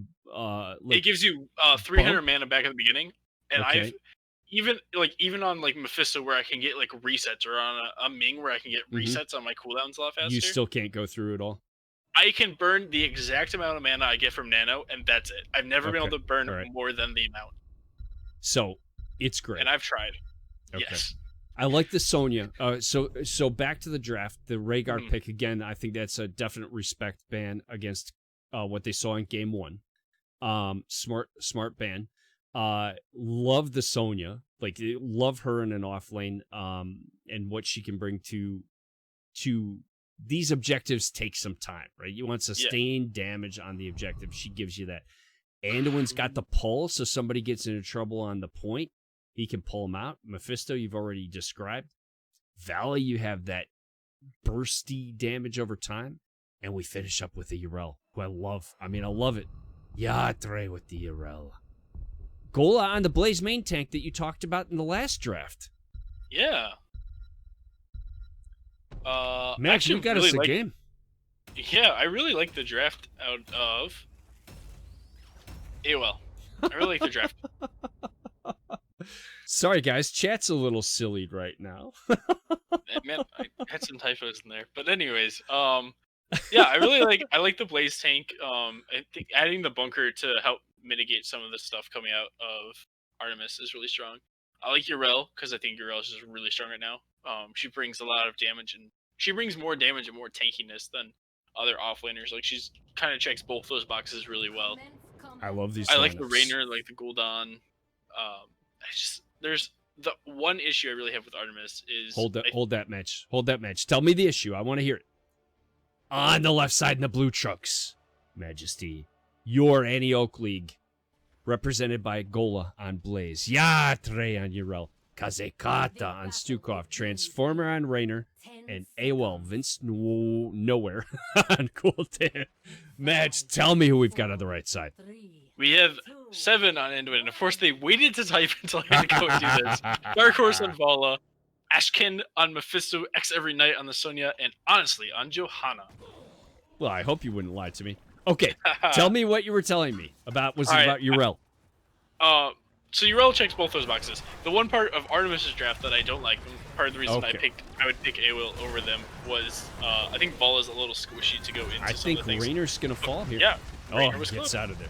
Okay. Stukov's D comes out. You think Vala's a little squishy for what she's for everybody else on the map?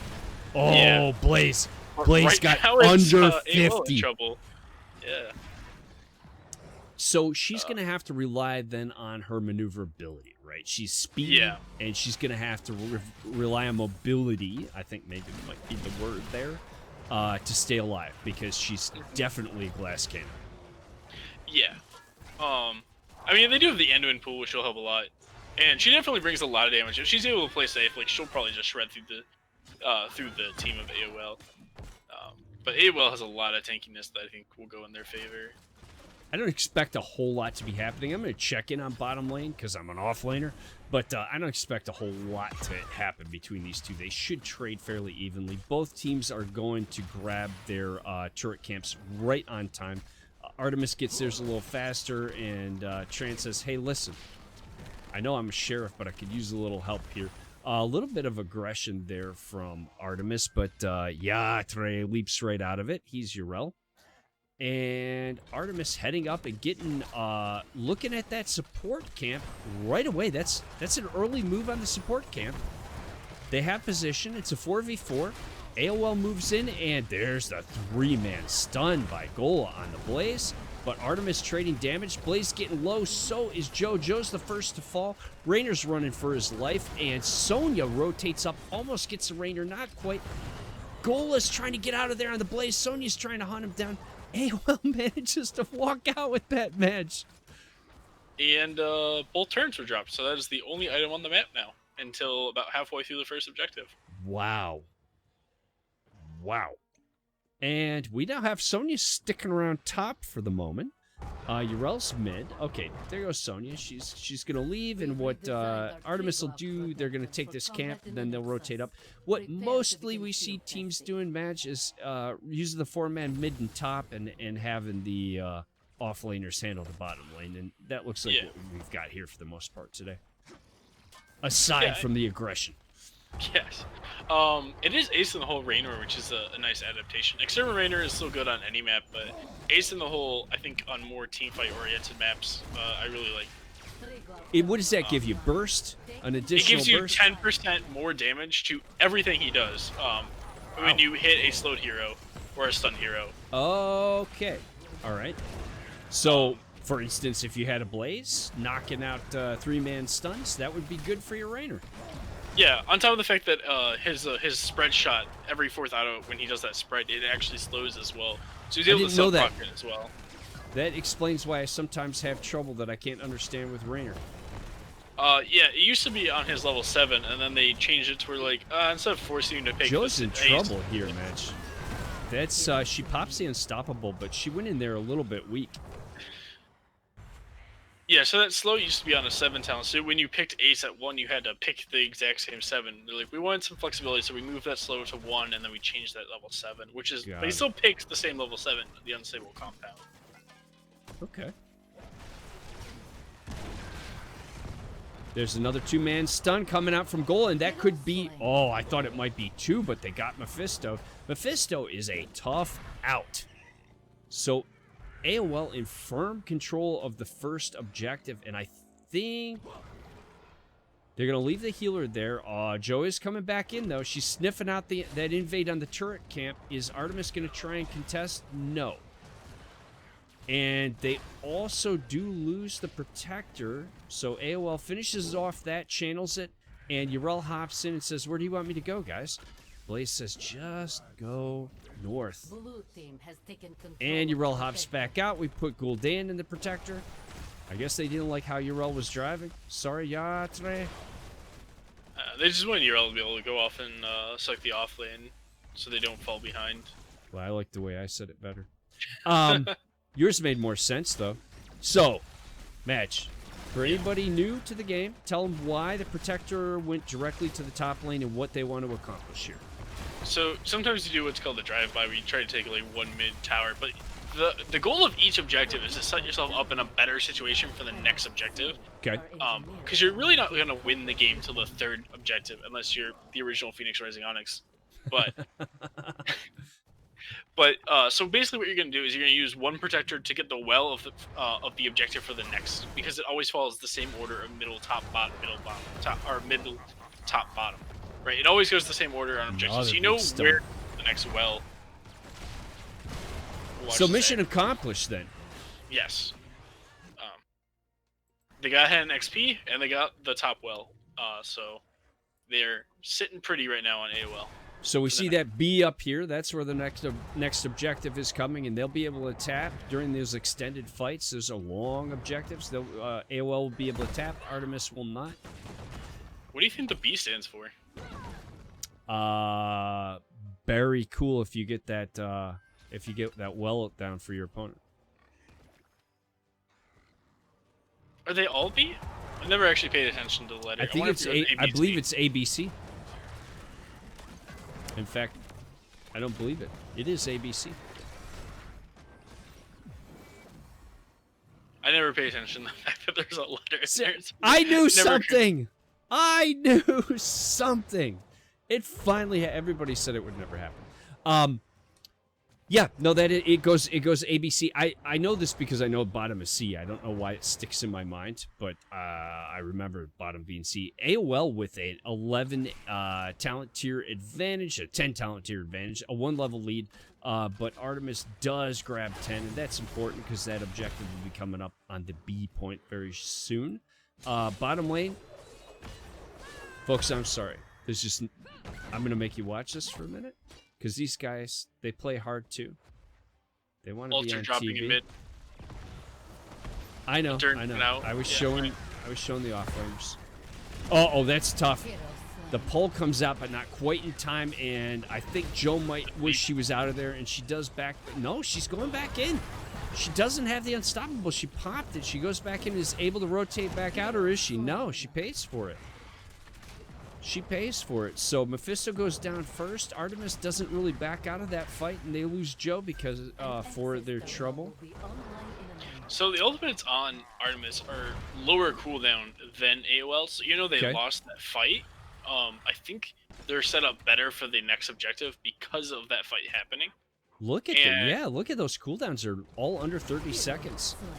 They just traded and got the Rainer over there on the camp invade. Yeah, now they have Stukos and Urels now as well, so Bunker's the only ultimate left. Here will be back up for this objective, but that may be it. And now they're going to be able to run top and do a Light Bomb Leap combo, where they put Light Bomb on Sonya, and then she leaps in, stunning everyone, and then land the Durns.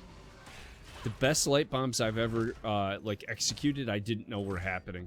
My healer told me later, oh, that light bomb combo. I was like, yeah, and then I had to ask him, what do you mean? He's like, I put light bomb on you. My favorite is to play Genji and get light bomb and then E in from off screen, because you can E in from out of vision and then instantly stun and X strike them and just delete someone from off screen. When I was tanking, I was always out of position, so I was perfect light bomb target. Wow, did you see the pick on the Urel? I just caught the tail end of that, the rotation. Artemis fighting their way back in. I mean, AOL had felt like a really strong lead for a moment there, and Artemis with some quick picks. They're putting them right back in it. The bunker goes down for Blaze, so he's able to walk out, but the damage trade going in the favor of Artemis right now. AOL taking a breath. They'll want to wait till Urel's back up. Fortunately, this is a long objective. They have time. AOL might be able to pick up the support camp here. Nope, looks like they're going to go for the Sonya instead. They do, and they're not able to get her. She had her head on a swivel there, thank goodness. For her sake, AOL had a strong lead in the channel on that objective, so they were up to 69% match. 69%, I believe it was, match. So Artemis still catching up on the channel a little bit, and AOL does now go kind of half-heartedly for that support camp. 2 people, and so they're caught out. A lot of damage, but the Artemis is pretty spread. AOL regroups and is chasing down Joe, but she is able to walk out. And I think, yeah, Artemis was able to end up getting that support camp, turns it right around. A lot of damage on the Blaze. Urel is absorbing, so she's able to get out. Blaze goes right back in with the hero stun, picks off Joe. Anduin falls. Rainer falls. I can't breathe. Gola falls. Blaze is down. The damage trade continues. Did that beacon come out? 2 for 2, and yes, heal camp was dropped there. And Valor running for her life. No, she survives because of Gloom. She made it. She made it. Gloom OP, please nerf. Joe's so back. Still no 13. Anduin's back. AOL waiting for their team. But you know what? There's not a lot of time left. I don't know if Artemis can get to the point. I thought maybe Sonya might try to get there. They're not going to make it. And there's the objective. But look at the heavy aggression on the Kaze Katastukov. He hops in the Protector barely in time. I don't think they want him in the Protector necessarily. Maybe they do. What's your thought on who goes in the Protector? It depends on what your comp is, really, because you don't want someone like. I wouldn't put Raynor in a situation where he was the only one not in it, right? Because Raynor can't do anything if he's not in it, like by himself. He can't step up because he risks getting engaged on. So I think it comes down to what's in your comp and who can survive being ganked on, if you have that. So if you have like Tracer Mephisto as your backline, then you don't need either of your backliners. You can put a tank healer in there if you wanted to, or you could put like Mephisto plus your tank in there because Tracer's gonna be fine on her own. Kind of situation. And they got the well, which is what they wanted. So they did swap back out, by the way. In fact, they got the healer back out there. I've seen people put the healer in there to protect, but obviously then they aren't healing your 3 players who are very exposed when you have the Protector. Common strategy is to dive past the Protector and aggress. As you saw there, Blaze got the bunker out, but it's not going to save him. And the turn by Artemis is strong. The fear. That was a great fear. But Raynor goes down. Oh, 2 people fall for Artemis. They were really low, and Sonya and Joe do go down, and Yrel barely escapes. She ran up that conveyor belt. That fight turned and ended up being a 2-for-2. Yeah. But you do frequently see the dive past Protector, which can't necessarily slow down that 5v3 the way you might expect. Yeah. So in that last fight, we saw the Blaze like barely getting off bunker and almost surviving because of it. The one thing that I learned from the original roster Phoenix Rising Onyx, which is now Hello Kitty Anime Girl or something like that, they're Division B Southeast. They're like in 4th place right now or something like that. That roster, or at least part of that roster, went there. They played Blaze a lot, and the reason they picked Blaze a lot was because Bunker is almost a frame 1 ability. It's like a frame 2 ability that you become invincible during that animation on. Oh, okay. All right. And there goes the Bunker again, but they dive past and they take out the Gul'dan, who's been a real problem for them. Blaze falls right after, and I think Raynor's gone down here, and Artemis is turning this match. Yrel falls as well. That is a 4-man wipe. That is a convincing victory in the team fight. Manticore. AOL got... Is that what that is? Manticore's on Vault 16. Okay, all right. I thought you meant that was what was responsible for that damage in that fight. That's a big turn for them. Manticore is one of Vala's stronger talents, and I would argue Manticore is a must pick on Vala. And what is just every 3rd basic attacks against the same enemy hero, which, by the way, doesn't have a time duration. Just every 3rd time you click them after level 16. Really? Okay. Yeah, it's 5% of their maximum health as additional damage. 5%? 5%. And she gets attack speed as well, doesn't she, at some point? Yes. So she has it built in her kit. Well, she has the Hatred stacks, but at 20, she has Rancor, which gives her, when she's at max stacks, 50% additional attack speed. So she ends up with like something like 6 auto attacks a second, or like 4 auto attacks a second. She ends up with over 1,000 DPS before calculating in Manticore. So at that point, her DPS is just ridiculous, and that's kind of why she's able to like hyper carry into these late game situations. Because that damage output by Artemis in that last fight actually surprised me. How amazing it was. Now they do the rotation, grab the Yrel again. She puts out absorbing her oh, what the heck is it called? The Ardent Defender comes out but doesn't save her, and Artemis is just continuing to punish AOL even under their own fort here. The light bomb doesn't get any value there. I think that's the light bomb went off on Johanna as a follow-up. Looks like it from the cooldown. Yeah, okay. Doesn't get anybody, but Artemis just said, we're going to take this fort, and they did it. They don't even care yet that the point is up. They're just taking structures, and they now have 3 forts down. So Volta ended up going into Farflight, however, so she didn't pick up that additional attack speed, but she did pick up 2.2 additional range. That is very worthwhile, right? I personally don't care for it, but Really? that's because like I trust myself to position to where I don't need it, right? Like I train myself to not need that talent. I know a lot of people like it because it's a lot safer of a talent. Like she actually outranges Raynor now with that talent, so it's not a bad talent by any means. It's a very good talent. Like 2.2 range is amazing on anyone. Man, imagine an auto attacker getting 2.2 additional range. So it's fair to say it's a little bit of a safer pick.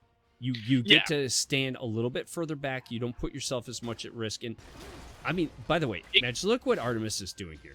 They're taking the top camp solo with Sonya. They have 20. AOL does not want to engage into this, maybe even with a one-man advantage, but they're going to. And Sonya's coming down, but there's a lot's going to happen before she gets here. The fear goes out and drives Vala is in trouble. Vala is going to fall, and that is what AOL needs to win this. Two-man stun from Blaze. He has not dropped Bunker yet. There it goes. Absorbing from Urel, so that's down for her, but this is a 5v4 now. And, oh boy. Blaze actually got taken out and Gul'dan's driven back. I can't believe this. AOL had a one-man advantage and still ended up losing their front line. I think a large part of it. A large part of it was just like they ended up grouped there towards the end, and then we got a big leap out of Sonya, and then she was able to start spinning to win. Because some people may not remember this, Sonya used to be a hyper carry in this game. Yeah. And she hasn't changed that much, and she's still able to if you were able to throw enough support behind her. I told you earlier tonight, I think she's a skill cap player. I think she can be a hyper carry depending on the skill of the player playing her. A dummy like me can't do it. This is the first protector for Artemis match. Yeah, and it's the third one, so it's the most important protector because it's the one most likely to end on. There's a lot of that protector left. There's still the front line down for AOL. Vala is back, but here comes the front line for AOL, and they're going to fight back here. I don't think this is it. They should be able to defend this. The question is, are they going to be able to get some kills? A lot of damage going out, and Sonya might be in trouble here, but she does spin to live, and she's all the way back up to half health again, just like that. Yeah, those early spin talents are just so strong. She only really needs two people to be on her. Oh, there's a stun, though. There's a stun by Urel. The counter of the ult by Vala on Yatre's Urel. Oh, but their Anduin goes down in the back line, and AOL's pushing back, and they are on the chase. Sonya needs a target. She's going to keep walking away. In fact, she's going to ride away. Did it really? Yeah, she threw it out at the Raynor, but barely missed him. I heard it, and I didn't see it. So AOL still on the hunt. They have a 5v3 advantage. They take the fort, and I expect to see them keep pushing this. I don't see why not, Mitch. And therefore, they don't. Of the Urel defending top, they're going to get turned. I imagine they're going to take mid for the fourth protector here. Okay. Yeah. I am intrigued. On the Farfight Rancor debate, though, for 20, I do want to say that I do just lean into the glass cannon aspect. So it is definitely the safe pick, and not dying late in the game from Farfight is a huge value. By the way, meanwhile, Mephisto with 96,000 damage and Stukov with 97,000 healing. So basically, Stukov is just like, all right, knock it off. Yeah, leaning into that all-important Mimic there at 20 for Mephisto. I think your options at 20 are Mimic or Ult Upgrade if you're trying to get big wombos off. But Mimic, if the game's going to go past more than one level 25, Mimic is just going to be the better choice most of the time. So I do like the Mimic pick up there, especially with the percentage damage at 16. Match, can you believe what we have here? We're looking at a game 3. 20 minutes in. Artemis had AOL came out swinging. Artemis fought back. Looked like they had it under control. AOL's right back in it. We are coming down the wire. Blaze falls defending the turret, though. That is tough. The Hyperion is doing a lot of damage. The Fear is going to get Sonya. The ball. Oh, and it still falls, and Vala's going to drop too. So just when it looked like Artemis had the advantage, Urel hits the absorbing. She hits the Ardent Defender. And the teams walk away, each losing one hero. Madge, look at where we are. We're 4v4. We're going to the 4th objective. We're in the game 3, 21 minutes in. Both teams at level 22. 14 kills to 13 in favor of Artemis. 3 keeps to 2 keeps in favor of Artemis. I'm gonna, even though a core hasn't fallen yet, I'm gonna declare a winner, and it's the audience in this one. I am right there with you. Urel took a lot of damage there, and AOL is running for their lives right now. This is definitely a nervous point for either team, because you know if you just if you lose it 3 members, you're done. You don't want to be the player on your team who makes the mistake. You don't want to be the player who slips up, gets caught, makes a bad position decision. It's a lot of nerves at this point. For sure. And Urel relies a lot on that Ardent Defender with what she does with her divey playstyle, and she doesn't have it for another 40 seconds. Blaze zooming in on Joe, who's a little bit cut off, but I think Artemis is going to be able to rotate around. Yeah, she's fine. She is fine. Artemis taking their turret. They do get it despite the evade from AOL. That's a big fight. Mimic! Oh, the bunker comes out, and Gul'dan, will Gul'dan get away? Raynor falls, though. And I think Blaze might fall here, too. He knows he's going to fall, and so he stuns back in to try and get his team out, but Gul'dan's going to fall. Sonya is now just going to rip through. I don't know how that Stukov can get away. I don't know how that Stukov can get away. He does! And Yatre with the just-in-case knockback. You know what? That's it. Artemis has had enough. They don't even want the objective. They're going for core. They have a 5v2 and they're going straight for the core. Durance and Stukov wasn't quite with the team yet. Coming in from that choke though, and the ball landing that stun though, and it's just huge damage output from the Mimic and Durance, and the Vala just outpouring all of her damage as well. Now really this good is by both teams. This is a beefy core. Do they have a chance here? Yeah, Vala plus Sonya are both really good at hitting core. Yeah, no, it's done. Yeah, I thought maybe AOL has a chance to hold that, but too much. Wow. Good games, well played to both teams. Yeah, it's very unbelievable. Exciting. I think we, the viewers, were the real winners of this game. Oh my gosh. No kidding. Congratulations. Congratulations to Artemis on the win. That was an incredible match. Let's check the stats out and see what we've got. And then if you want to talk through that a little bit, I'm going to see if I can get somebody for an interview match. We can head over to the... So Vala actually just passed Gul'dan in hero damage in the last fight. Because I've been watching that. Because once she got Manticore, I was like, she's going to creep up. How much is she going to get it? And it was literally the last fight that she finally passed him up. Passed him up by a good chunk there as well. Siege damage-wise, how did we do siege damage? 167, 3... We had 4 people over 100k siege damage. Urel barely off by 4,000 off from that.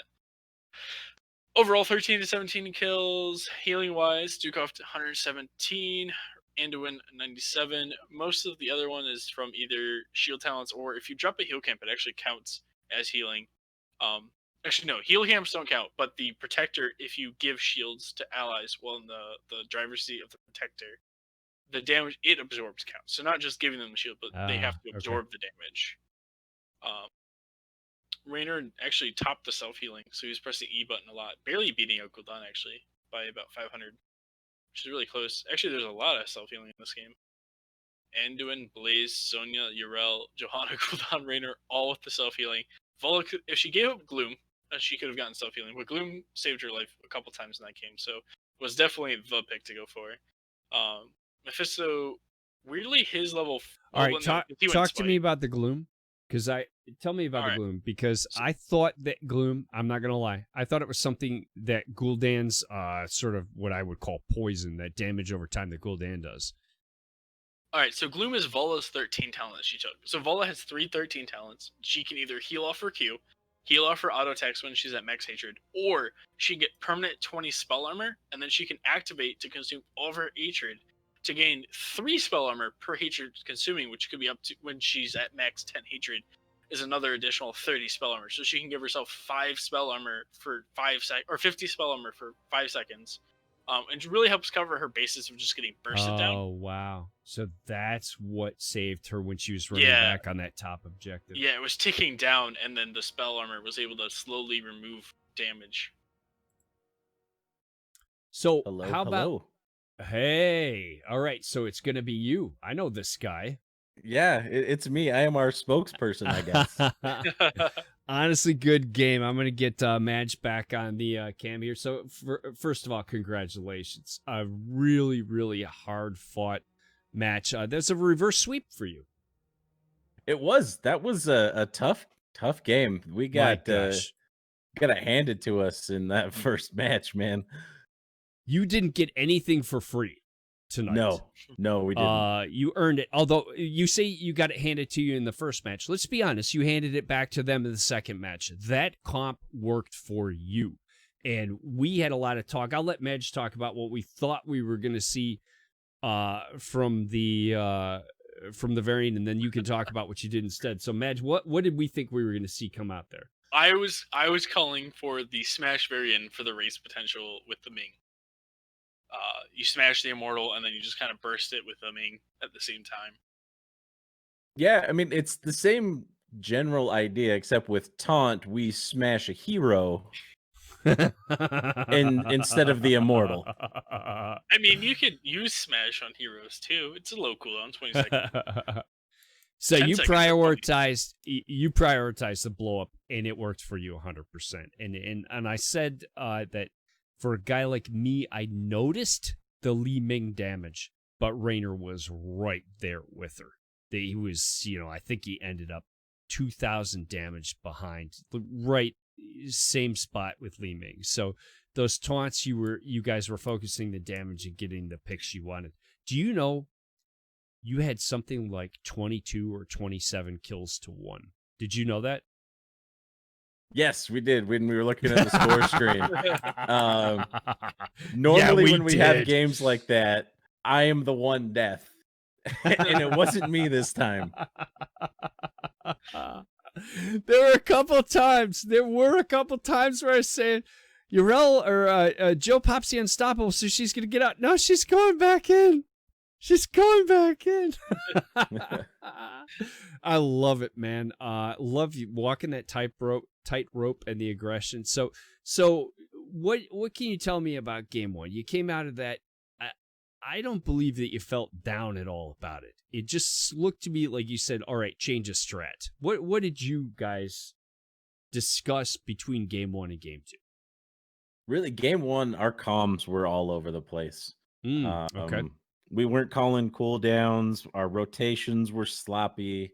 We just weren't talking. So going into game two, that was kind of our focus. Like, all right, we've got the comp we want. We're going to try and blow up, and it's not going to work if we don't talk. Who is it on the team that sort of rallies you about that kind of thing? You know what? It was kind of all of us at that time. Okay. It's like, we know what, we had a bad game. And then just going in, it's like, all right, we're going to talk. We're going to get our picks. And then, they can't win if they're all dead. And you certainly got those. Madge, do you have any questions for Honestly? By the way, I tend to hog the interviews a little bit. I want to give you an opportunity to jump in there. I put you on the spot. So let's talk about, if you don't have any off. Okay, go ahead. I have one. On game 3, was there any point that you felt like you guys might be behind, like, oh, like we gotta go for like a YOLO play here or something, like where you guys felt like you were maybe losing ground? Yeah, the whole first half of the game, they kind of caught us in rotations. They were aggressing on us. They were taking camps, and we weren't able to respond. So the mentality was, as soon as we get on an even talent tier, we've got to take the fight to them. We felt like we had the better engage into them. So if we could engage, get somebody dead, then we could start to take back the map. And then I think there was at one point we got 4 of them, and then we came back from I think it was a 2 or 3 level deficit to catch right back up to even levels. When you're down level and you get that 4-man wipe, if it felt, I can't tell you for sure, but it felt to me like that was the first 4-man wipe of the night. I there were a lot of fights with a lot of action, and very few of them, and then I think you got some more in that game, but very few of them led to like full wipes. Both teams to me showed great discipline and disengaged and didn't give up too much. When I worried about your chances was that second objective top, when I felt like, if I'm remembering it correctly, you had a good engage, a good fight, and it turned on you on a dime. And there were several fights like that in that game where the team that initially got a kill and looked good, the other team, you would just turn it around, or they would just turn it around. Did you feel that during those fights, and did you adjust to that at all? Is that something you think about in game? Yeah, definitely early in the second protector phase, we got a kill and then we got a little too aggressive. Um, and then everybody that died was able to come back up and we were low health, so it was an easy turn.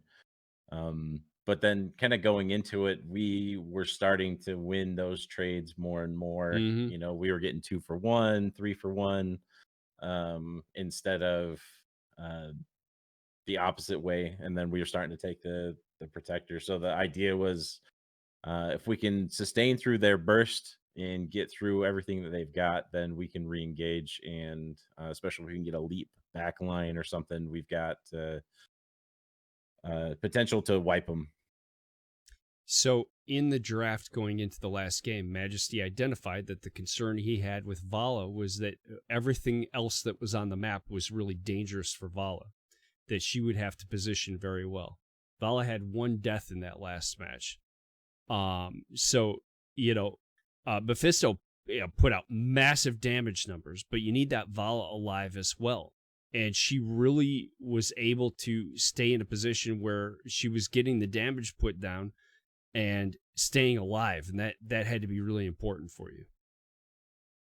Yeah, if she can just stay back and keep a max hatred and then just start poking away, and then once we get to those higher levels, she can really start to burn down the tank and even, Urel on that really heavy front line. But our offlaner X did a good job at playing off my engages, and me playing off his engages with the leaps. And I felt like we were able to kind of throw him off a little bit. The Sonya play was go ahead, Mitch. I feel like X was the MVP of the match if I had to pick one. I really liked his play in games 2 and 3, especially. The Sonya really turned that, especially it felt like she started snowballing later and later into that game, that she was just a difference maker.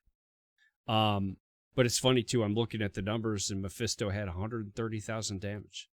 I mean, just insane damage output from Mephisto. So Ashcon also doing work out there. Yeah, Ash did what Ash does. As our mage player, that guy can just pump out damage like no other. With the impact X had, doesn't necessarily show on the stat sheet, but when our damage dealers can just sit back safe and throw out all their cooldowns, it's always nice. No, and that's the interesting thing. Sonya's, stat line, like as you say, you wouldn't look at it and see that she was terrorizing the enemy, but I think that it was definitely there. The threat of her was always there. So, congratulations. I mean, you started the season 0-2, and so now you get your well, I hate saying 0-2. You lost your first match, right? Now you win your second, so you're back to 500 and ready to. Do you have your next match set up already? No, we don't quite yet. We have Right. a couple of things coming up next week, I think. Mods are going to start pinging you, man. You got to get on it. We'll get there. We always have them scheduled in time. Madge, anything else for honestly?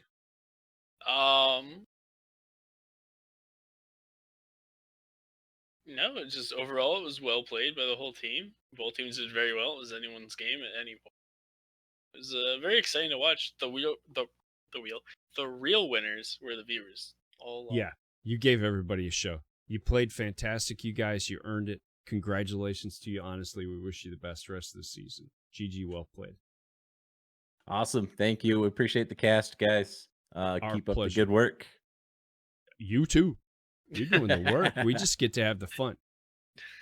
It's our pleasure as always. Our best to the team. Awesome. Thanks, guys. You too. Thank you. Madge? Yeah. My friend? Thank you so much. You know, Thank you for having me. I was trying to think if this is my first 3-game cast. 3-game match. I think it might be. But either way, you are a pleasure. I enjoyed it so much more than I deserved to. And as I said, I'm going to definitely look to drag you out of retirement before too much longer. Don't get too comfortable. I mean, I've retired boy. from competing like 3 times already. Uh-huh. And how's I'm your gonna team doing retire- this season? Exactly. We've lost every match. Both of them. I guess that's not everyone. But when you're in a division with only 7 teams losing to 2 right away, just there's not a whole lot left to beat. You know? Well, I mean, lost every game sounds bad. You've played 2, Yeah. so, you know, you're in a tough division. Yes, for sure. There's a lot of teams out there. On paper, we look really scary, though. That's good. Well, you'll get back on track. It's the on-paper stuff that counts, right? Just give them the juice, Madge. Give them the juice. Uh, Thank you very much. I appreciate it, sir. Folks, thank you. Thank you all for tuning in. We appreciate it so much. And I don't think I have anything else to say. It's late. I'm tired. Be kind to each other. Peace. We'll catch you next time.